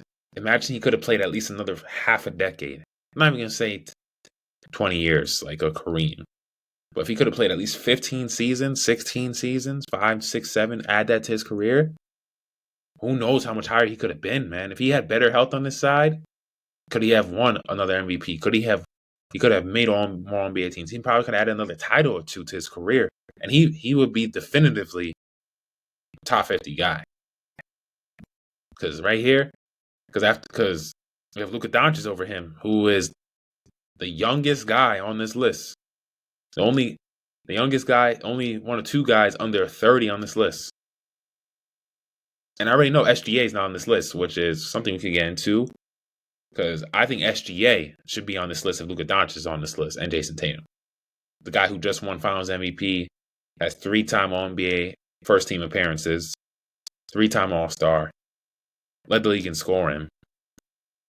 And he's supremely efficient and one of the greatest scorers that we've ever seen, and led OKC to their first title in franchise history, and is a good defender. Shai Gilgeous should be on this list too somewhere. I don't know where, maybe in the top 50s, but he should be in the top 60. I'm just saying. But yeah, Willis Reed, the captain, man, the dude was not just a great player, but he was a leader. He knew how to lead and galvanize his troops.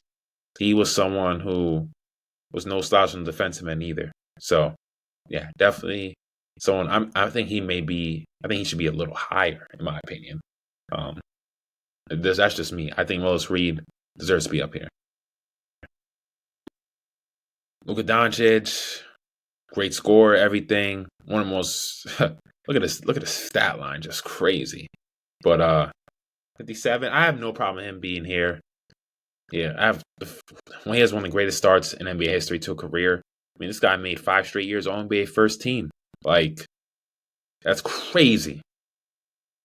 And the only thing he's missing is an MVP and a title. If he gets that, he's gonna, like they say, if once he gets an MVP or a title, he's gonna rocket up this list. Part of the most perplexing trade in NBA history, but he's off to a strong start. Dolph Shays, he was really good. I love this picture right here. 12-time All-Star, 12-time All-NBA. 38 field goal percentage for his career, but that was a different era. You gotta always have to take that into consideration. He could shoot the ball for his era. He was contemporary of George Mikan's. He was able to lead the Syracuse Naturals to their single championship in franchise history. Dolph Shays was that dude. He deserves to be up here. I don't mind him around in this range. I feel like outside the top 50 is just about right. I feel like, mid 50s. I think this is fine. Bill Walton, big what if. Of all the Pantheon type greats and former MVP winners, his career was most derailed by injuries. This guy could have been a top 15, 20 player of all time. You think Nikola Jokic? Think of Nikola Jokic, but more athletic and better defensive player. That was Bill Walton. He was more on the slender side than Jokic, but way better defensively. He could run the floor better at his peak and a great defender. Tremendous passer. To me, he was the best passing big man to ever play until Jokic came onto the scene. Helped the Blazers win their only title in franchise history in his age 24 season. Crazy. Where he won the Finals MVP. He was the league MVP despite breaking his foot that season. Like I said, if he didn't get injuries, he could have been a top 50 player. They agreed to top 15 of all time. He was someone who also won a sixth man of the year with the Celtics on the 86 title team. Yeah, it just sucks. The injuries in his career. Reggie Miller, too high, bro. I love Reggie. I feel like he gets overrated. I love Reggie Miller, but this is overrating him. Reggie Miller was a great shooter, but what else did he really bring? He wasn't a great playmaker. He wasn't a great defender. Only a 5-time All-Star and 3-time All-NBA, and he played 18 seasons. Like, I love Reggie. But you're telling me you're going to take Reggie? Reggie, I love Reggie. When I made my list, I had him outside. I had him number 60, I think. He's more in the 60s range for me. You're telling me you're putting Reggie Miller over Willis Reed? A guy who's the best player on the titles team, 2 Finals MVPs, 2-time champion. Come on now. What are we doing, Bleacher Report? This is outrageous. Come on now. Reggie Miller over Tracy McGrady? I mean, okay, he had more playoff success. I could see that reasoning. But then again, McGrady had injuries and he didn't have great supporting cast around him. But then again, McGrady never got out the first round until he basically was out of his prime and on the bench with the Spurs. But yeah, Reggie Miller over Bob McAdoo, over Wes Unseld, over Dave Cowens, over Jason Tatum? Nah, I'm sorry. I love Reggie. I know it might seem like Reggie slander. Hey, whatever you want to take it. But I've seen all the other YouTubers, they slander at least one player. But Reggie Miller, this is overrating him, man. He's in the 60s range. Like early 60s, mid 60s, low 60s range for me. I don't think he should be that high, especially for a guy who was kind of one-dimensional. Outside of his shooting, I know he was very efficient. He had great volume with his three-point shot at that time. He was one of the early pioneers of weaponizing the three-pointer, and then eventually, led to like the Ray Allens, the Stephen Currys, and he led this team to the finals in 2000. So I get you some bonus points for me, but you were one-dimensional, so I can't put you that high. Especially when you never won a title, you never were MVP, never all defensive team member, only 3 All-NBAs, 5-time All-Star, and you played 18 years. So yeah, I can't put you that high. Gary Payton, okay. Gary Payton, I like this. Gary Payton was the glove. To me, greatest defensive point guard of all time. He's in that conversation with Dennis Johnson, who I'm surprised I don't see on this list. Big omission, by the way. Dennis Johnson should be on this list. I don't know if he is, but if he's not, Bleacher Report, what the hell are you doing? Dennis Johnson, his accolades, he's easily top 100. Anyways, as I digress, him, Dennis Johnson, the Glove, and Clyde Frazier are the greatest defensive point guards I've ever seen in my time studying the game, the history of the game. Gary Payton was that dude, led the Sonics to the 96 finals. They lost to the Bulls. That was a team that could have probably beaten the Bulls. Michael Jordan was not efficient in that series, but 9-time All-NBA, 9-time All-Defensive team member, 9-time All-Star, Defensive Player of the Year in 96. Man, he is one of 2 guards to win Defensive Player of the Year, if I'm not mistaken. Him and Marcus Smart. And then, Sidney Moncrief as well. Did it as well. Yeah, Michael Jordan. So, no, a few guards have done it. But he's one of the, I think he's the only point guard to do it, to win Defensive Player of the Year. Because other guys that have done it were shooting guards. Like, it depends what you consider Moncrief. Because Moncrief was a point guard and shooting guard. Moncrief was a point guard too. So, yeah, he was the first one. Alvin Robertson, he was good too. But yeah, Gary Payton, he was one of the greats, man. Like, this guy, he could shoot the rock too. Wasn't a great 3-point shooter, but he gets, mid-range game, get to the rim, and he talked a lot of trash. A lot of trash, but yeah, this guy definitely deserves to be around this, just outside the top 50. You can make an argument, I think he should be maybe in the top 50, but I got to see who's ahead of him. But yeah, he was the best defensive guard of his era. He's, man, gave Michael Jordan fits, and definitely someone who, if I'm an opposing offensive player, I do not want to go up against him in his prime. So, Dwight Howard. Oof. I remember when I had Dwight Howard on my list, he was like mid-50s range. I probably should have had him higher if I were to redo it again, like top 50-ish. Yeah, he's definitely top 60. Dwight Howard, man. He's the only player in NBA history to win Defensive Player of the Year 3 consecutive years. In case y'all didn't know. 8-time All-Star, 8-time NBA, because I feel like he gets a lot of disrespect. 5-time All-Defense, 5-time rebounding champion, 2-time blocks champion, 18 years in the league. This guy, Dwight Howard, finished top. He was a top 3 player in the league at one point for like a 4-year stretch, 5-year stretch.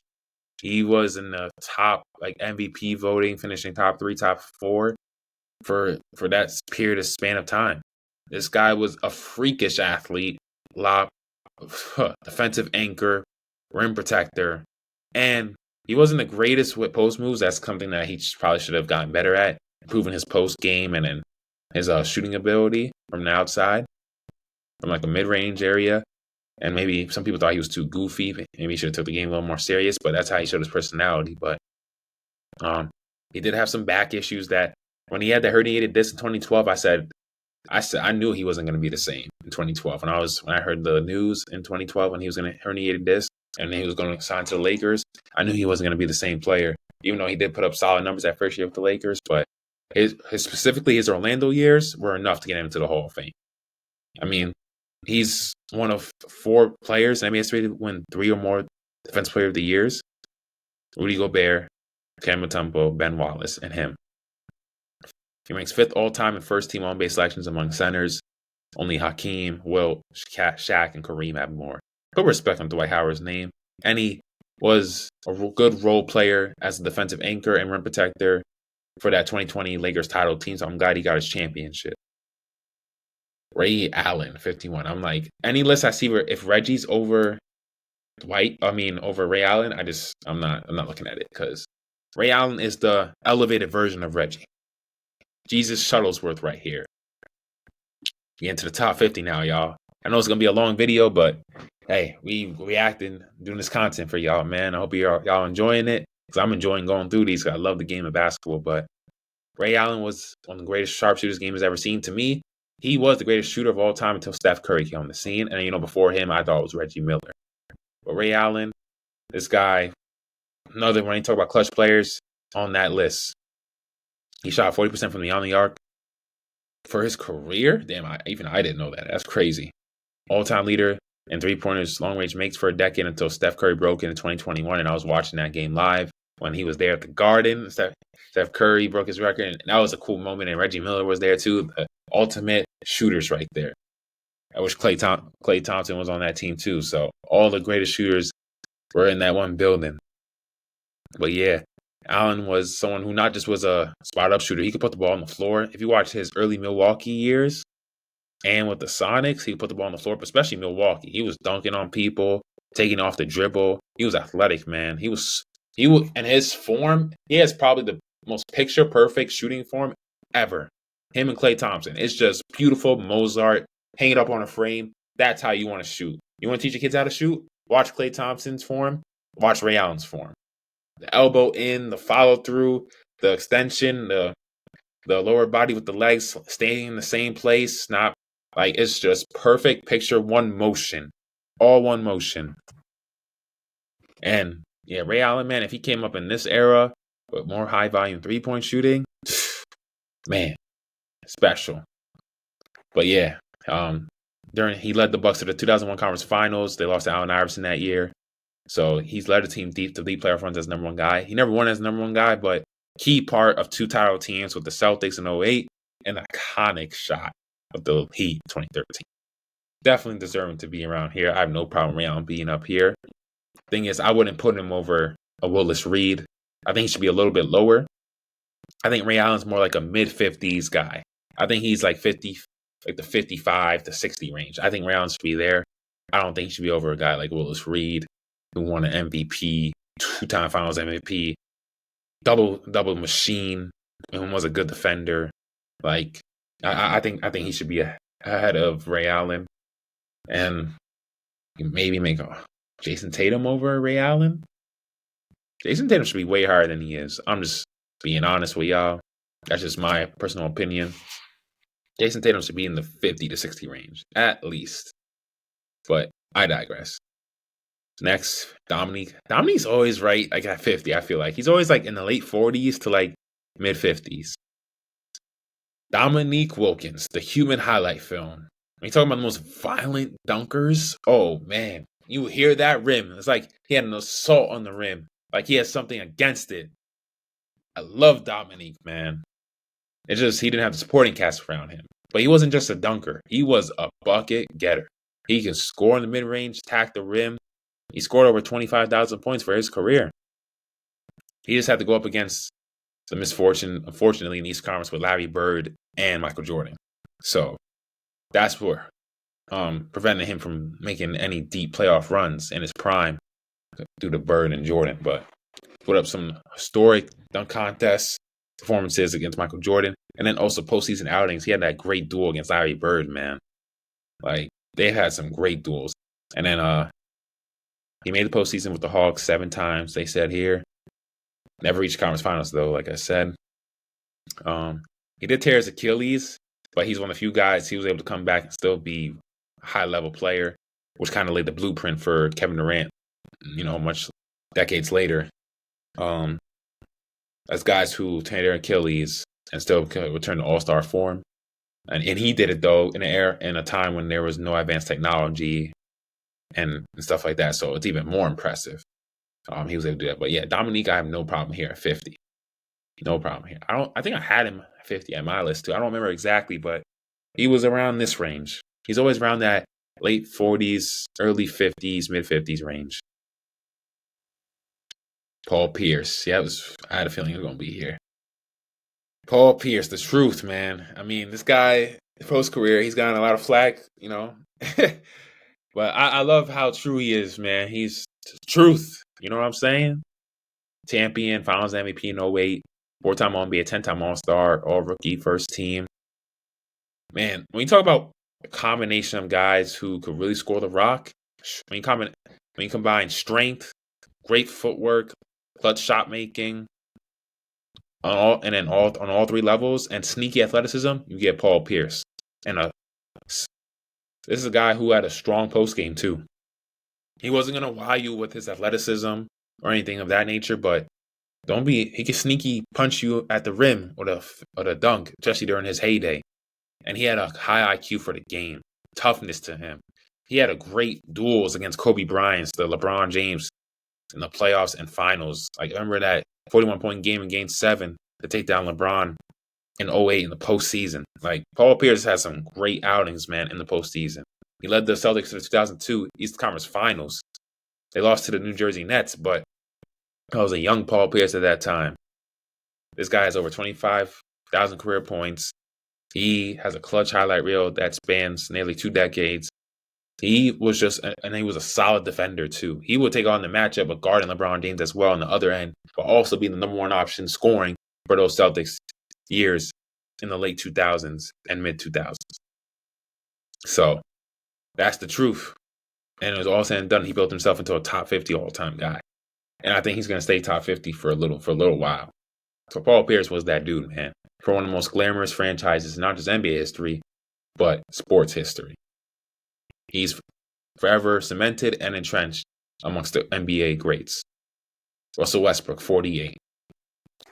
This is interesting because he is one of the most polarizing stars the league's ever seen. Russell Westbrook, yeah, MVP. He averaged triple-double for like 3 straight seasons and 4 times in total.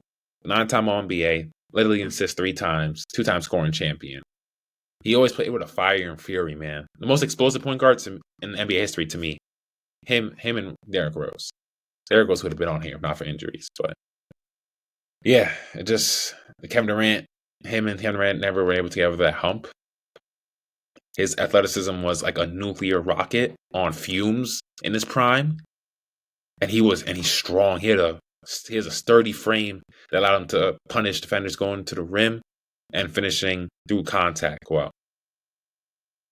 Man, Westbrook, I feel like he gets so much hate. I feel like we don't appreciate his greatness enough because he has not the most pleasing game when you watch it. Like his shooting is not as efficient as you would want it. He kind of makes some not the highest IQ plays for a point guard you will want sometimes, but you can't hate on the unbridled passion and effort that he plays in night in and night out. He never cheats you with how hard he's going to play. And that's what I love about him. He's definitely someone who's around this range. I think he had him 45 on my list all time. Or, yeah, he's around the 40s range, 40 to 50. Yeah, I have no problem with Westbrook there. Elvin Hayes. So look at the next few guys. Elvin Hayes, Kevin McHale, Anthony Davis, George Mikan, Walt Frazier, George Gervin. I think it's a little too high. I think he's too high. Rick Barry. Rick Barry's underrated to me. I love him. And Patrick Ewing. Whew. All right, so let's go. Like George Gervin, scoring bucket. Oh, I get it. He was Kevin Durant before Kevin Durant. One of the smoothest scores I've ever seen. Like, I think he is someone who would have been better in the modern era. But are you going to tell me he's better than Willis Reed? Is he better than Elvin Hayes? Look at Elvin Hayes' resume. 12-time All-Star, 2-time All-Defense, 2-time rebounding champion.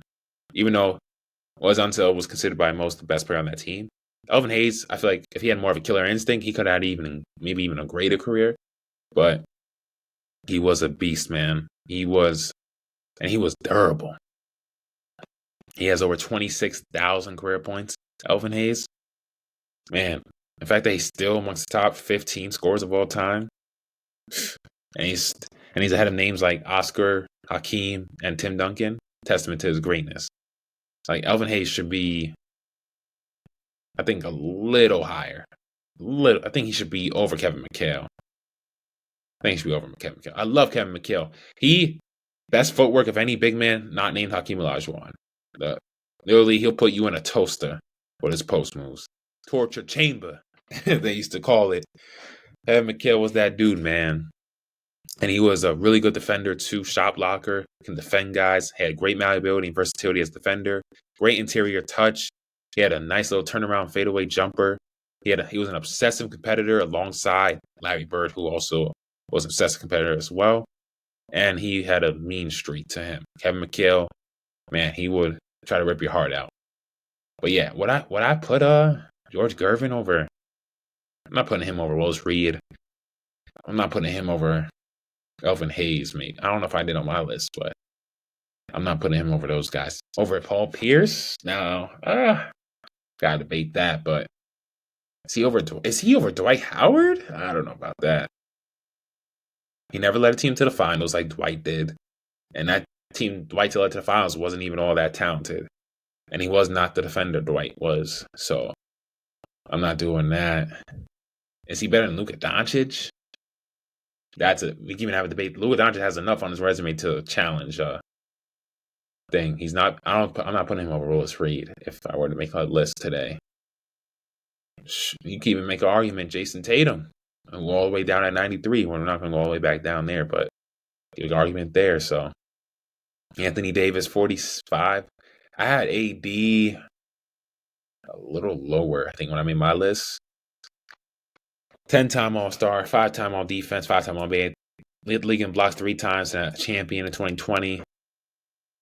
The fact that he's never won Defensive Player of the Year is crazy to me because injuries have been the thing that's haunted AD, just like Kyrie Irving. I feel like those two guys, former number one picks, all-time greats, don't get me wrong. But I think injuries derailed what could have been even greater careers for both of them if they could have stayed healthy in their career. Yeah, but AD was a guy who sprouted from a point guard in high school, unranked as a junior to eventually 6'10", 6'11" as a senior, became the one-ranked player in high school in 2011. Went to Kentucky, swept every award, National Player of the Year, and then became better offensively than we all thought because we knew coming in he was a defensive monster. But yeah, like I said, they said here, him and Kareem, only players to average 24, 10, and 2 for their careers, minimum 750 games. That's elite company. Wow. But AD, I think should be, considering the injuries he's had. I mean, I have no problem with 45 though. I feel like this is not too high. I feel like this is not like too high, but I feel like he should be maybe a little bit, tad lower. Maybe at 50, something around there, mid or early 50s. Because he never won as the best player, and he's had a lot of injuries as his career. So, and he doesn't have an MVP or anything. But yeah, or Finals MVP, or Defensive Player of the Year. So, but yeah, no problem with here. His uniqueness as a big, be able to guard literally every position, guards at the pick and roll on the perimeter, switch and navigate is some of the best we've ever seen for a big man. He helped revolutionize that. Yeah, him, Kevin Garnett, I think are some of the best switching bigs I've ever seen. Chris Bosh. Now Wemby's joining that discussion. Wemby might change the whole damn thing. But yeah, it's insane quickness for his size, especially during his heyday with the Pelicans and early Lakers years. And one of the best finishers I've ever seen. Lob catchers, like 80s, that dude. I don't have a problem with 45. Mike Yan, first true NBA star.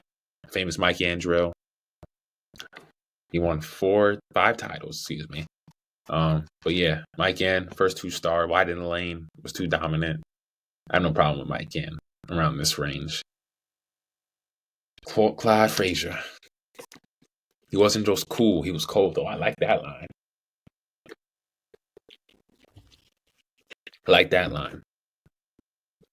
Other next to the only 2 titles, the engine behind one of the most beloved teams in history. When I said when Reed went out, Clyde Frazier had one of the most famous stat lines in history in greatest finals performances ever. 36, 19, 7, and 5. Crazy numbers. He could have made an argument he should have won Finals MVP, but Reed was gonna get it. But one of the most efficient, look at 49% field goal percentage, and a great defender. Nearly 2 steals per game for his career. Insane. And he could score whenever you needed him to. 7-time All-Defense, 7-time All-Star, 6-time All-NBA, 2-time champion. Clyde Frazier was that dude. I don't have a problem with him here at 43. I was going to say maybe he could be a little bit lower, but I feel like the 40s to 50s range is, that's good. I would put Clyde Frazier. Would I put him over George Gervin? You could, you could probably make an argument, yeah. George Gervin, I think, should be like late 40s in the 50s range. He didn't win. No MVPs, no deep playoff runs, no titles. No all defensive teams. I don't think he should be this high, even though he's one of the smoothest scorers we've ever seen. Rick Barry, I loved seeing him this high because I feel like he gets so underrated. Rick Barry was, to me, Larry Bird before Larry Bird. He was a champion, Finals MVP. He helped the Warriors win their first title in 1975. 6-time All-NBA, 12-time All-Star. He would have had even more accolades if he didn't play in the ABA. Look at his stat line. Almost 25 points per game for his career, almost 6.5 rebounds, basically for his career, 5 assists almost, 2 steals, 4% from the field. His three-point shooting could have been better, but he was a pretty good shooter and scorer.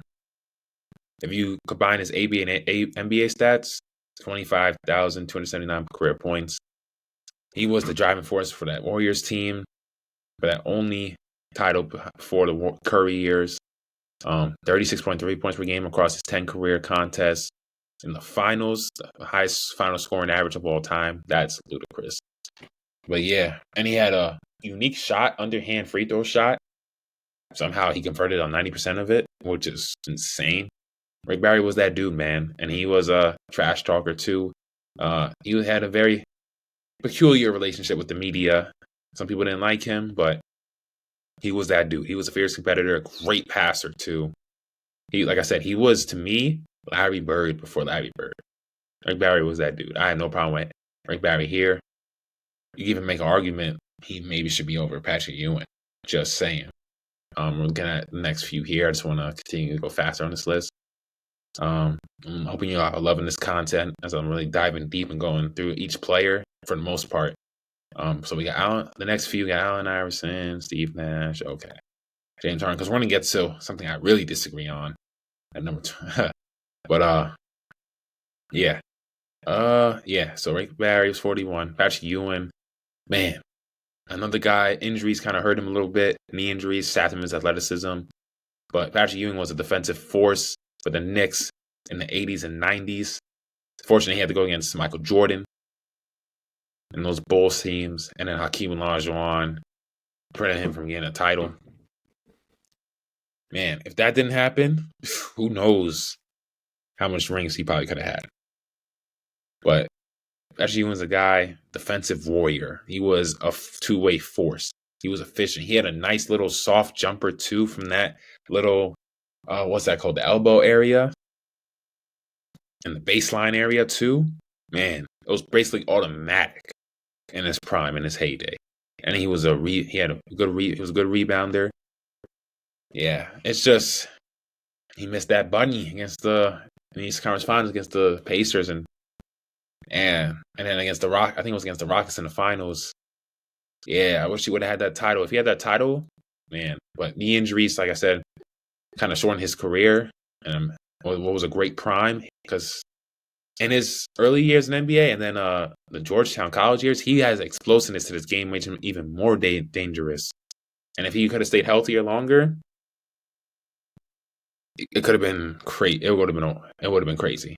But he was a generational talent coming to the NBA. The first NBA draft lottery in '85. He was the prize of that draft for the Knicks.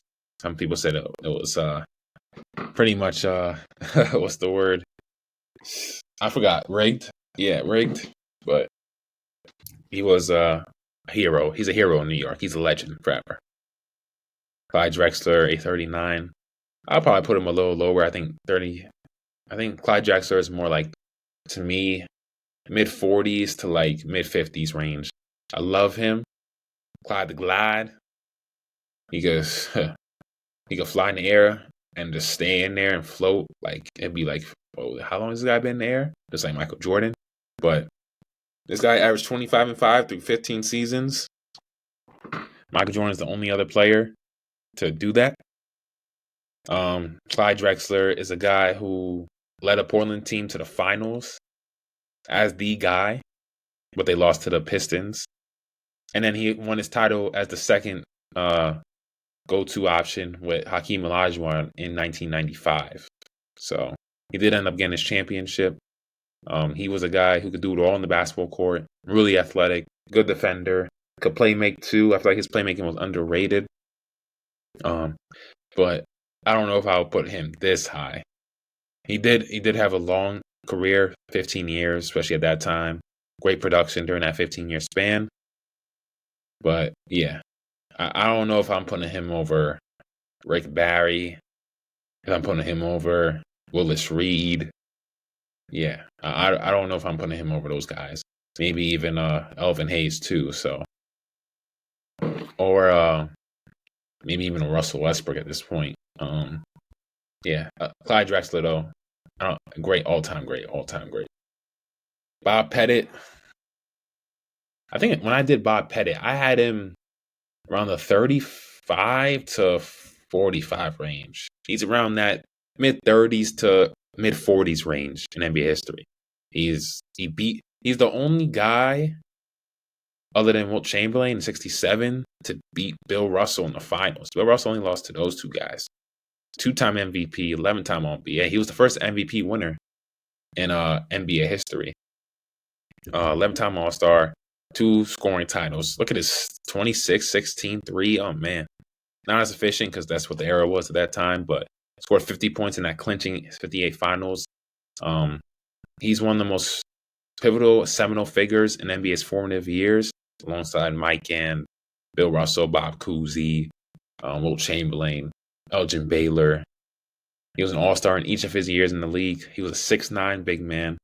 He eclipsed over 20,000 career points. He was the all-time leading scorer in the league when he retired. So that went quickly when Wilt Chamberlain overtook him. But he did retire a little bit early. If he would have played a little bit longer, he could have had even more accolades. But yeah, he never averaged less than 20 and 10 in any season. He's a no-brainer selection here. The fact that the lowest top 100 ranking, he was unranked. Do people know their basketball? Bleacher Report. Y'all need to get me on here because you tell me someone ranked some lowest top 100 ranking, he was unranked. Are you looking at this? This was unranked, but Reggie Miller wasn't, bro. Y'all need to get y'all stuff together. What are we doing here? Go back to Reggie. What was Reggie's lowest unranked? Reggie's lowest unranked 76, but we have Bob Pettit. What are we doing? Because maybe the era he played in was tougher, of course, but you only play who you could play in your era. That's what we have to judge it based on. You know what I'm saying? I always been objective in that way. I think that's what makes me different. But yeah, Bob Pettit was incredible. Bob Cousy, 6-time champion, wasn't an efficient scorer by any means. When I used to look him up, I'm like, damn, this guy was not efficient, but great playmaker. He was the first true guard and player to bring showmanship to the NBA. His handle, his passing, wizardry. That led to future generation of guys we will see do that, like Pistol Pete. We'll take that to even another level in the 70s. We'll see Earl the Pearl Monroe come later on in the 70s as well. We'll see guys like Kyrie Irving, Jason Williams, guys like that. And the originator was Bob Cousy. MVP in 57. And he led the league in assists 8 times, 12-time All-NBA. This guy was the second best player on those title teams behind Bill Russell. So yeah, he was a key cog for them.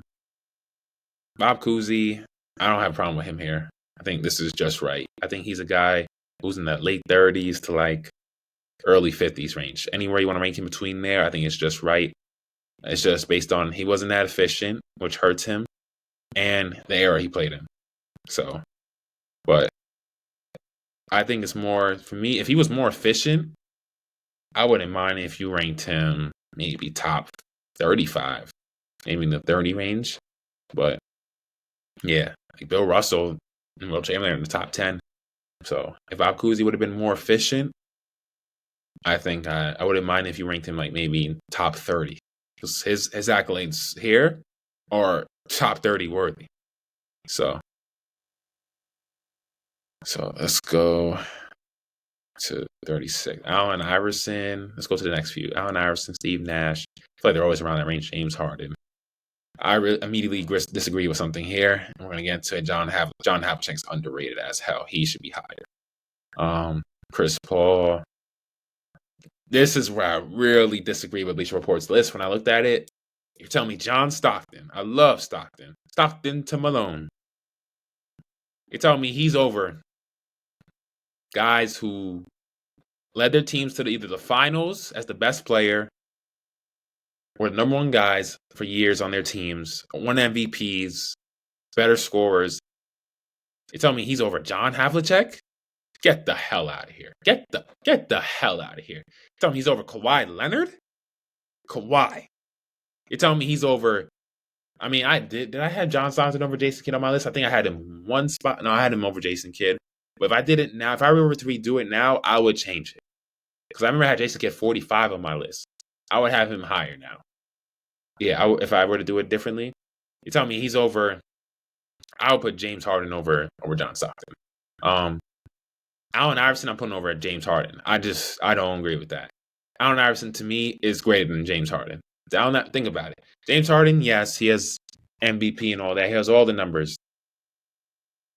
Iverson does too. But Iverson led the team less. He's played with way less talented group of guys. James Harden has played with Kevin Durant, Kyrie Irving, Chris Paul, Russell Westbrook, Joel Embiid, Kawhi Leonard, and he has no rings to show for it. No championships. Allen Iverson led his team to the finals at 6 foot. In an era that had prime Kobe, Shaq, you had Kevin Garnett, Tim Duncan, you had Dirk Nowitzki, you had Vince Carter, you had Tracy McGrady. Man, what goes on? He was the David, the short guy, dominating those guys, going at them, killing it in the league. He changed the NBA. He brought swag and hip hop to the league. The arm sleeve, the tattoos, the cornrows. Like, come on now. What are we doing? I had Allen Iverson top 30. I had him in the late 20s range. Late 20s, early 30s. I'm not going to go crazy and say he's top 10. I'm not saying that. I love AI, but he's not top 10. Some people are crazy to say that. But so I used to see that a lot, especially in the 2010s. But he is definitely someone who I think should be in the early 30s range. He should be a few spots higher. I don't think Allen Iverson should be below Steve Nash. Love Steve Nash. 2-time MVP. Maybe he should be a 1-time MVP because one of them is controversial. People think the 06 one. But Allen Iverson led less talented teams to the finals.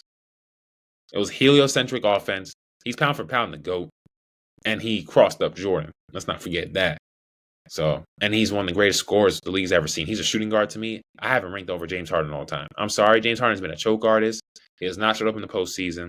He should not be over Allen Iverson. Like, let's stop it now. To me, Allen Iverson, whether you consider Jerry West a shooting guard or not, if you don't, Allen Iverson is the 4th best shooting guard of all time. If you do consider Jerry West a shooting guard, then he's the 5th best shooting guard of all time. James Harden is not a better player all time to me than Allen Iverson. So that's just me. I feel like he's very polarizing because he wasn't as efficient. His efficiency hurts him. If he was more efficient, he would be ranked higher, a little bit higher, and if he would have won a title. But he's done everything else. And he led the league in steals 3 times. James Harden is neither one of them are considered great defenders, but at least Allen Iverson, he was 6 foot and a better defender than James Harden. He at least led the league in steals 3 times. James Harden's never done that. He's always been a liability defensively and can't move his feet. Come on now. Let's stop it. Let's stop the Allen Iverson slander and hate here, man. But, and we have Steve Nash. I feel like his shooting, he had the shooting, but didn't have the volume like a Steph Curry. He was a late bloomer. He led those 7 seconds or less Phoenix Suns teams that changed the NBA and the forever and basketball. Yeah, basketball in general. I mean, even Nash acknowledged he should have shot the ball more because he had 4 50, 40, 90 seasons, the most in NBA history. So, and this guy is 5th in total assists in league history. Led the league in assists 5 times, 8-time All-Star, 7-time All-NBA. That pick and roll with him and Amari Stoudemire, lethal. One of the best ever. It kind of reminds you of Stockton to Malone of the 2000s. So, 2000s version. Yeah. James Harden, someone I have a love-hate relationship with. Definitely a top. I think he should be higher at this point because when I did him on my list, I think he was 31. He should be a few spots higher, but he's not over Allen Iverson. I'm sorry. He should not be over Allen Iverson. There's just no way. No way, no how. Like my famous friend Rob Parker would say. No way, no how. Jason Kidd, Kawhi Leonard, John Havlicek. When I did Chris Paul, he was 1 spot below John Stockton. I have no problem with Chris Paul being ranked below John Stockton. But these three, ain't no way in hell should be below John Stockton. Ain't no way. Or Scottie Pippen. Like, are you kidding me? I mean, Scottie Pippen over Jason Kidd. That's debatable. I don't know. That's tough. Jason Kidd was a great defender. I mean, this guy was so fast, snapping, whipping, passing ability. He had eyes on the back of his career. At the back of his head, excuse me. His speed and vision was second to none. His velocity, oh man, facilitate the basketball. A great rebounder at his size. One of the greatest rebounding point guards we've ever seen. His jumper got better as he went on in his career because he was called Ace Kid because he had no J, which is crazy in the early part of his career. But his IQ was genius level. It was just second to none. Averaged at least 2 steals per game in 9 different seasons. And he finished in top 10 MVP voting. Top 10 in MVP voting at least 5 times. So, yeah, Jason Kidd. I think this is good for him right here, but I don't think he should be. Because I had him below Stockton in my 75 list, but I would redo that now. Kawhi Leonard, injuries, man. If not for the ailing injuries that have haunted him since like 2020, he'd be way higher. Ever since that Raptors run, he'd be way higher. What? Because I remember when he won that title with the Raptors, he was being talked about as the best player in the league. 2-time champion, 2-time Finals MVP, 2-time Defensive Player of the Year. To me, he isn't the argument for best perimeter defender of all time, especially in his heyday. It's him or Scottie Pippen to me. I think he should be over Scottie Pippen. He's a souped-up version of Scottie Pippen. How the hell is he below Scottie Pippen on this list? I love you, Scottie. Don't get me wrong, but I'm not putting you over Kawhi Leonard. He's a souped-up version of you. In his prime, he's you, but with better scoring ability and more clutch. He did it as the guy. Come on now. What are we doing now? Kawhi Leonard's defense was just as good as Scottie Pippen's, but with better scoring ability, and he did it as the guy. He was Scottie Pippen on steroids. What are we doing now, Bleacher Report? John Havlicek should be over Scottie Pippen and John Stockton. So should Kawhi Leonard be over them. 8-time champion. A Finals MVP. And no, he was not carried by Russell. He was just as impactful on those title teams. 13-time All-Star, 8-time All-Defense, 11-time All-NBA. Over 26,000 career points. This guy should be in the top 25 discussion. Near or just outside the top 25. He's 31. Nah, he should be a few spots higher. The lowest I will ever accept John Havlicek is the late 20s. He's so underrated. He might be the greatest player to never win an MVP. He's in that discussion. Hondo was indefatigable. He was his stamina could go all day. He did not get tired. And he was so clutch. So clutch.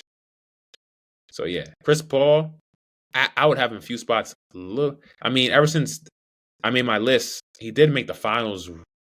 He's had some great years later in his twilight year, but I'll have him a few spots lower. I don't think he's above Havlicek. I don't think he's above Kawhi Leonard. Maybe not even below. Man, if I were to do my list again, is he above Jason Kidd? That's debatable. That's always a great debate. Chris Paul second all time in assists and steals, and he's about to be entering his last season in the NBA. Made that finals run in 2021 with the Suns, and he was really instrumental with that team. They have fell off since they traded him, so that shows his impact. Everywhere he goes, he affects winning. So, and he has 5 top 10 MVP finishes. He was a perennial all-defensive player, elite defender, especially as being a 6 foot. He's definitely a top 5 to 6 point guard of all time.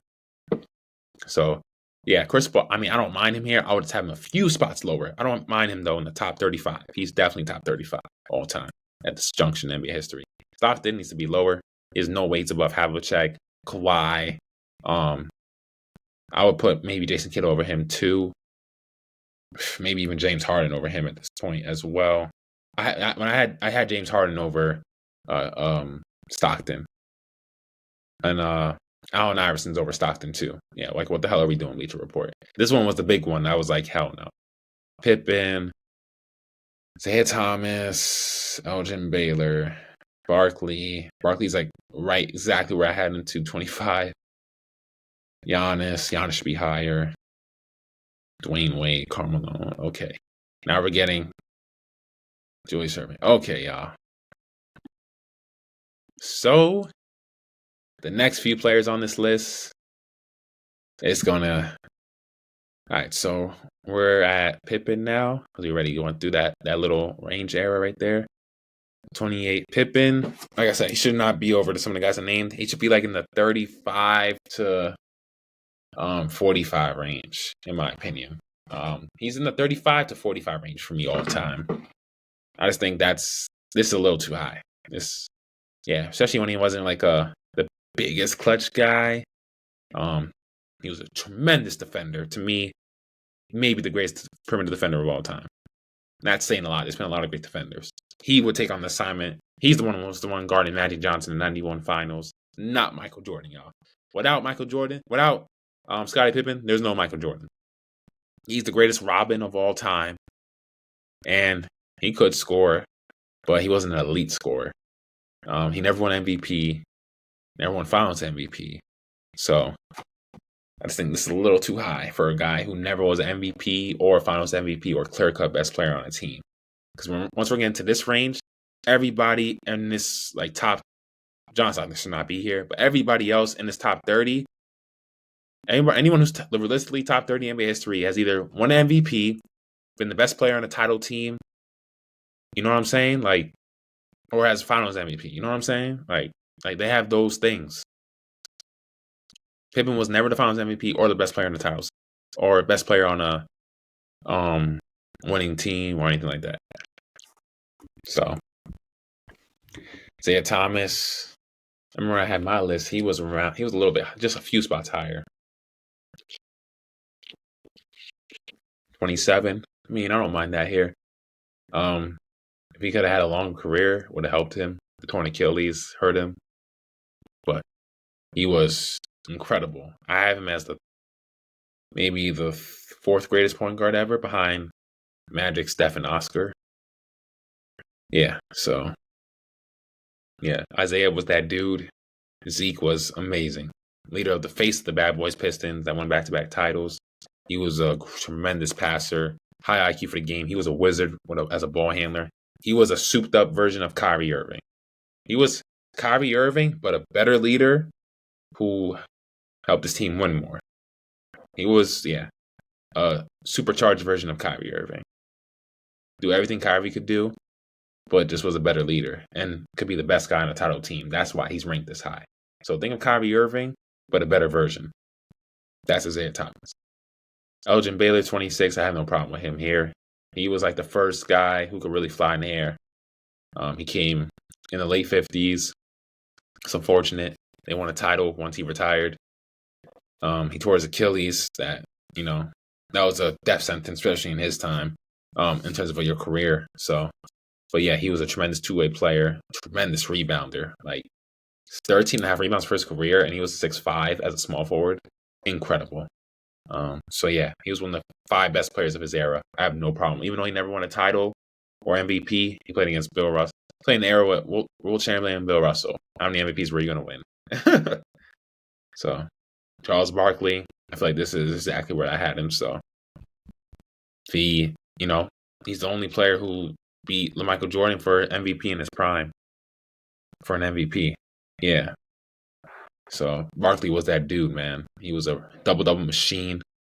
Not the greatest defender, but he was solid. He'll get, in some deflections and stuff.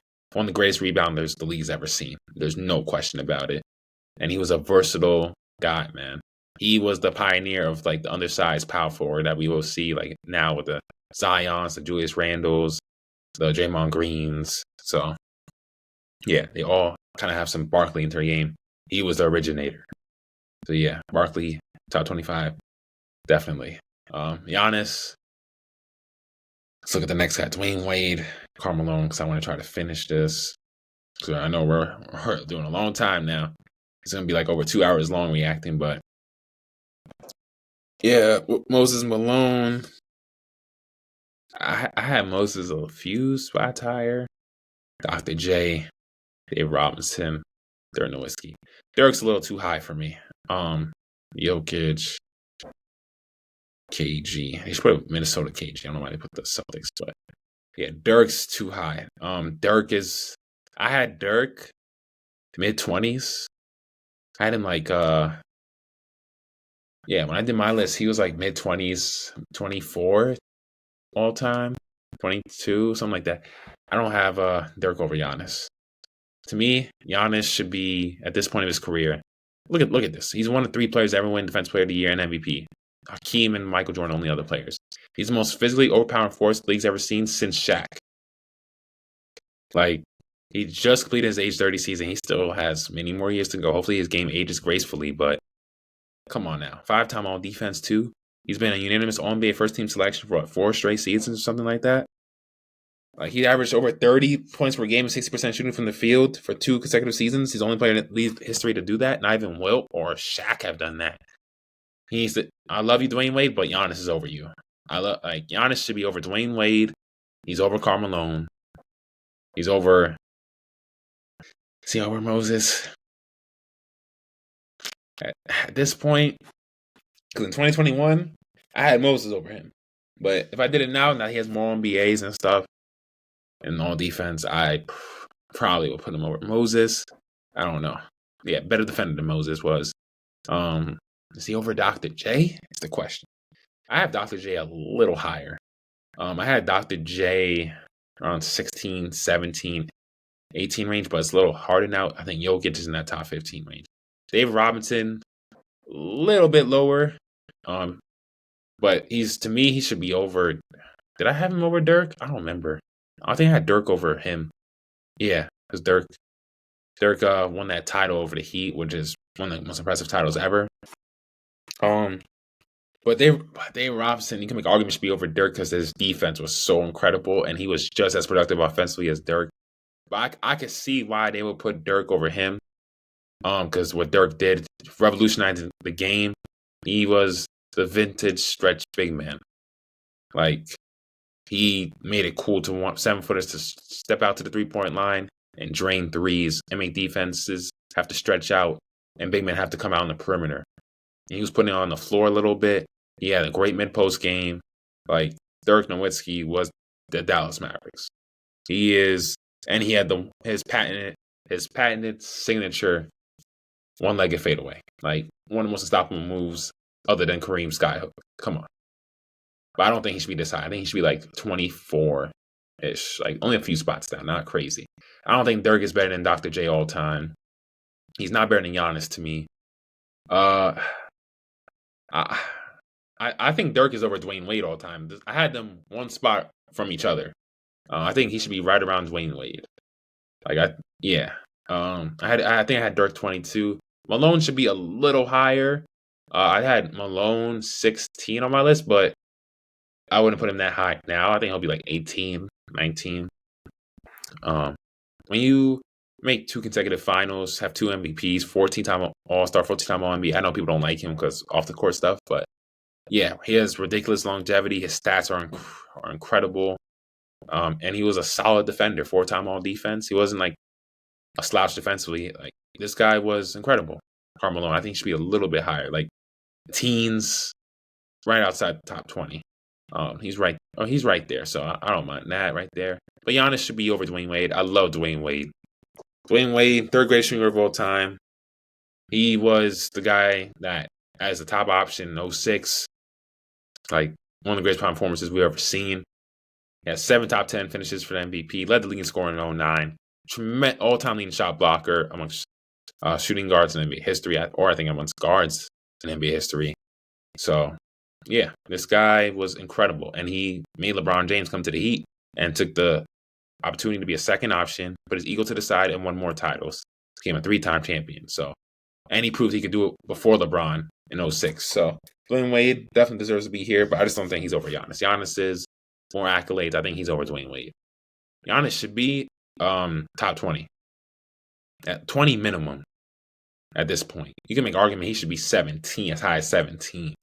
Like, I have Giannis over Dave Robinson. I think Dave Robinson should be where Giannis is at. And Giannis should be like right here. Or And Dirk should be a few spots lower. I think Malone should be a few spots higher. So, yeah. Jokic, no problem here. Jokic could arguably be over Kevin Garnett. That's a tough discussion. He could be over Jerry West.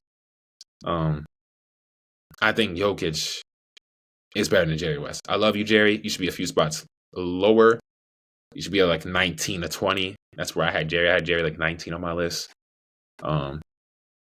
Jerry West, Jokic, the best passer we've ever seen. Like, this guy has changed the game of basketball. I said he was the best passer I've ever seen in 2019. That's way before he won MVPs. That's before he won a championship. I said it in 2019 when I saw him against the Blazers in that playoff series. I said, this is the best passing I've ever seen. I was like, this, it's not even close. His Einstein brain and seeing plays before they develop is just something big men should not be able to do. He can't jump a curb, and he's been the best player in the league by most people's opinion over the last 3-4 years for his 2020s decade. He's never played with another All-Star. His efficiency is through the roof. The box plus minus, the advanced analytics, they love Jokic. I know the advanced nerds love him. Look at his 56% from field, 36% from three. He basically averaged almost a triple-double, 30-point triple-double almost this past season. Jokic he's incredible. If he wins another title or two, he is going to propel to like that top 10-ish area. He's someone who I think could be top 10 if he wins another, title. So we'll see. Yeah, the highest 2-point conversion rate of all time at 61.1%. Damn, that's crazy. Yeah, I think he's someone who's gonna get to the top 15 for sure if he gets another title. Kevin Garnett over Jokic. I always make the argument that even Giannis should be over Kevin Garnett, and I love KG, man. I had KG 18th on my list. I still think KG's top 20. It's just that, damn. Is he over Jokic and Giannis? I think I would put Jokic over KG. Yeah. I just think Jokic more MVPs, won a title with no other All-Star on his team, and was the clear best player on his team and clear best player in the league for how many years now? KG was never the clear best player in the league. You know what I'm saying? He was one of the best top 5. He did win MVP in 2004, though. He did win MVP that one year in 2004. He probably was the best player in the league. But not as many years as Jokic. You know what I'm saying? And he was the best player on the championship team Celtics, 2008. But you can make an argument Paul Pierce was too, and he had other Hall of Famers on his team. Who else on the Nuggets in that 23 title run is going to the Hall of Fame? Don't say Jamal Murray, because he's not. So, yeah, I think Jokic should be over Garnett, but you can make, again, that argument. Kevin Garnett's a top 5 defender of all time. His offense isn't far off. Jokic might be a better scorer than Garnett, and an offensive player, but it's not like he was a liability offensively. He could hit the mid-range jumper. He could put the ball on the floor, dunk on your head, all that stuff. Could hit it from 18, 20 feet out, even three-pointers, but it wasn't as optimized in that era. He led the league in rebounding 4 straight years, and all-time leader in total defensive rebounds. Like, this guy, 2,000 blocks, over 2,000 blocks, and 1,800 steals for their careers. Only him and Hakeem Olajuwon. That speaks volumes to his versatility on the defensive end. He was a guy guarding guards, full court pressing in his prime. In the Celtics early years, and then the Timberwolves. He was revolutionary. He's the epitome of versatility defensively. Kevin Garnett was that dude. I can see the reason, but I would have Jokic over KG and maybe even Giannis, because Giannis has better scoring outputs than KG. So, and is a great defender. So, yeah. Jerry West, I'm not putting him over KG. I love Jerry West. You can make an argument he's over KG because he was a great defender too and a better offensive player than Kevin Garnett was. So I don't mind it, but I don't think he's top 15 because he only has one title. And he didn't win MVP. And his finals MVP, he lost. He's the only player to have finals MVP and be on the losing end. So, yeah, he was Mr. Clutch for a reason. But, yeah, I think I'll have him just in the late teens or right in the top 20 or right outside the top 20. All right, Oscar, no problem with Oscar here. I have Oscar 14th around here. So, Yeah, I think I had him in the same exact spot. So first guy to average a triple double before he was Mr. Triple Double before Westbrook came. Yeah, so him and Westbrook will forever be linked together. Had a title with Kareem in '71. He was the MVP of the league. He was 11-time All-NBA, 12-time All-Star, 7-time assist champion. So Kevin Durant, this is where I had Kevin Durant exactly too. 13th all time, greatest pure scorer, arguably in league history, averaging a career 27 per game. Like, you can't really get mad at it. So you have Kevin Durant. Those two titles though, I think I have KD lower. I think he because when I had him at 13, that was before Jokic won his second MVP, and that's before he won his title and won. That's before he won his 2 more MVPs and before he won his title. I have Jokic over KD. You can make an argument even Giannis could be over KD. Some people might not do that because the aesthetic part of the game and the bag, sort of the, forte. He has more of a bag, but KD, I think I would have around like 15, 16. I think Jokic should maybe be over Oscar Robertson too. Which is saying a lot because these guys are like, we're getting to the greatest of the greats now. But yeah, KD 13. I mean, I don't mind him here, but you can make an argument that Jokic should be maybe he should be over KG and over Kevin Durant. Hakeem 12. I had Hakeem top 10.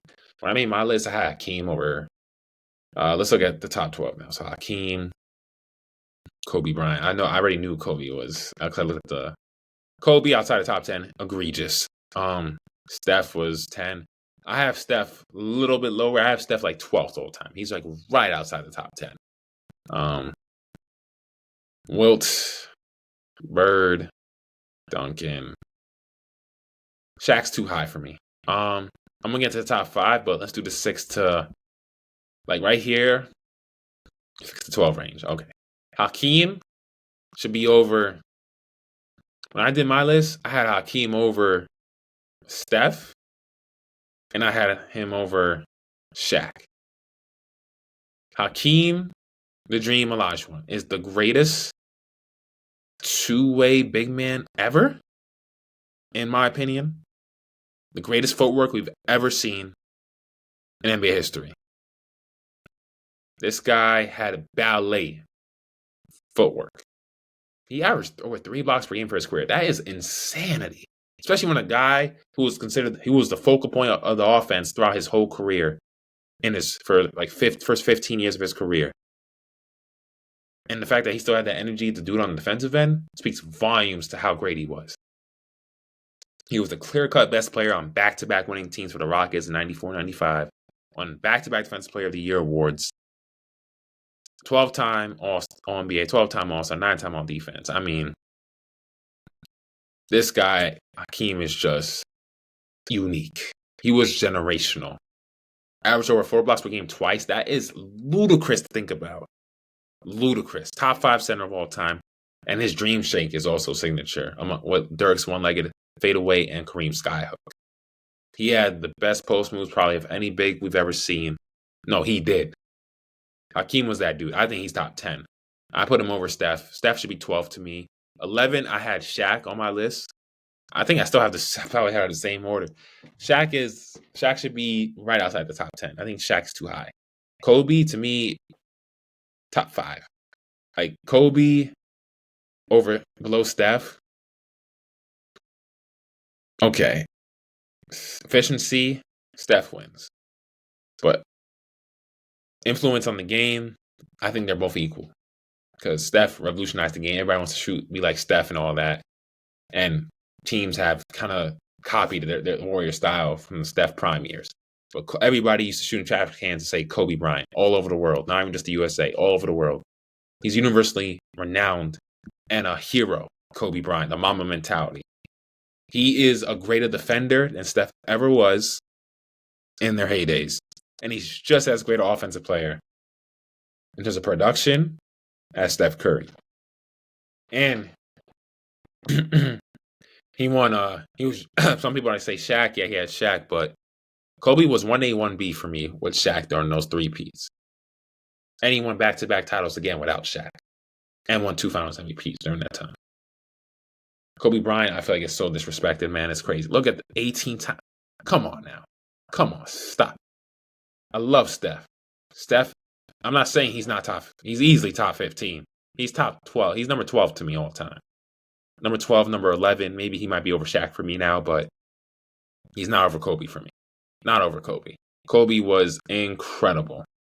Probably the best player of the 2000s, him or Tim Duncan.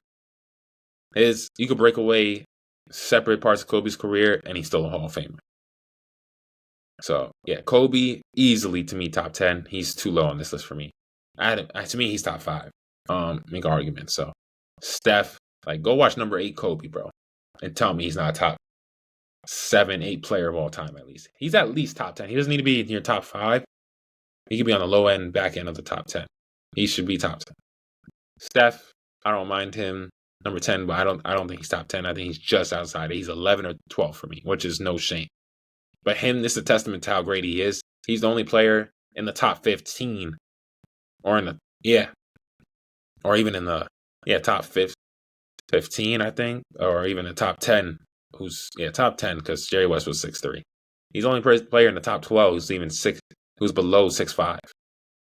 That's a testament to how great and innovative and transformative he has been to the game of basketball. He's forever, to me, going to be the greatest shooter of all time. I don't think we'll ever see anybody ever do that. The gravity he has offensively opens up things for so many of his teammates. It's just otherworldly. We've never seen anything like it.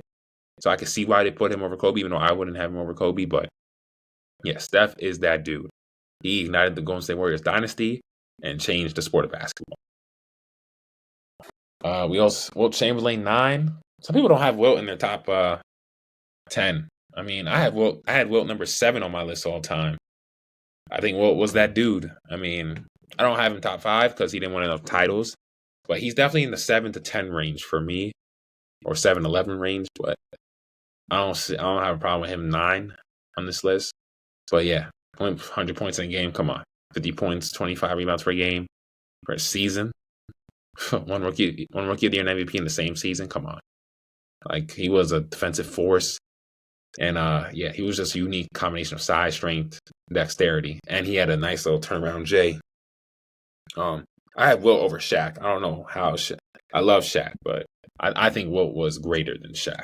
I think Wilt should be over Shaq. Larry Bird's greater than Shaq, too. Larry Bird, 3 straight MVPs. I mean, only him, Russell, and Chamberlain have done that. Bird should be over Shaq. I had Bird around here, 8 range. Yeah. On the back end of the top 10. I feel like that's where he's always ranked because the back injuries kind of prevented him from ranking higher in the top 5. Yeah, so. But Bird is that dude, man. One of the fearless, ferocious competitors you've ever seen. He striked fear in his opponents. So, excuse me. I don't mind him here. Tim Duncan. Yeah, Tim Duncan, I don't mind him here. He's arguably top 5. Greatest power forward the league's ever seen. Best defensive player since Russell. I could, probably. I can't argue that. 1B might play into that one day if he stays healthy and listen to the billing. But as of right now, Tim Duncan, best defensive player since Russell. Number 2 in the career defensive win shares. Yeah, that's the stats to back it up. 5-time champion, 2-time MVP, 3-time Finals MVP, 15-time All-NBA, All-Star. Come on. Most all defensive selections ever. It's not even a debate. He should be over Shaq for me. I love Shaq. Shaq to me is like number 11 all time, number 12. Tim Duncan to me is around. I had him 8. I had Duncan, Hakeem, and Shaq like 1, 2, 3 from each other. I don't have Steph over either of those guys. Maybe now I'll put Steph over Shaq, but I don't have him over Hakeem or Duncan. All right, let's get to the top 5 now. Bill Russell. I know it's going to be Bill Russell, Magic, Kareem, Jordan, LeBron. Yeah, so greatest defensive player of all time, Bill Russell. Yeah, Magic, greatest point guard of all time. Yeah, one note itself to Steph Magic, greatest center of all time, Kareem. I don't think that's a debate in my eyes. LeBron, number 2. No, it's going to be a fiery debate. Who's the GOAT? LeBron, Jordan. And Jordan, number one. I mean, could be not really shocked. We disagree. I have Kobe over Bill Russell. I have Bill Russell 6 all time. I don't disagree with this order here in the top 5 though. I mean, maybe you can make argument LeBron's number 1. I don't mind. The top 3 though is universal. I don't think that's a debate. There's no debating. Kareem, LeBron, and Jordan are the top 3 greatest players to ever walk planet Earth. Ever. So, yeah. I just think Kareem, number 3, I have no problem with. Greatest center of all time. He, to me, combined the winning of Wilt with the numbers of Chamberlain and longevity that we don't really see from big men. So, second all-time leader in scoring, was a defensive force as well. Scoring machine, go-to skyhook, the most dangerous weapon in league history. LeBron, the greatest all-around player we probably will ever see in basketball history. You could split his career in like 3 different pieces of pie, and he's a Hall of Famer. 10 straight finals trips from 3 different teams. 4 MVPs, 4 finals MVPs. Only player with 4 more finals MVPs is him and Jordan. That's crazy. So, yeah, only players with 4 championship rings, 4 MVP awards, Jordan, him, Kareem. That's the list. So, he's a genius level passer with an Einstein brain. He was a versatile, universal, great defender who could guard anybody on the basketball court in his prime. Like, look at that blocking Thiago splitter, or when he had that chase down block with Stephen Curry. Iguodala, in 2016 finals. Like, I don't know how he got there. That was crazy to me. So, yeah, you can argue he's number 1. I always flip-flop between him and Jordan, man.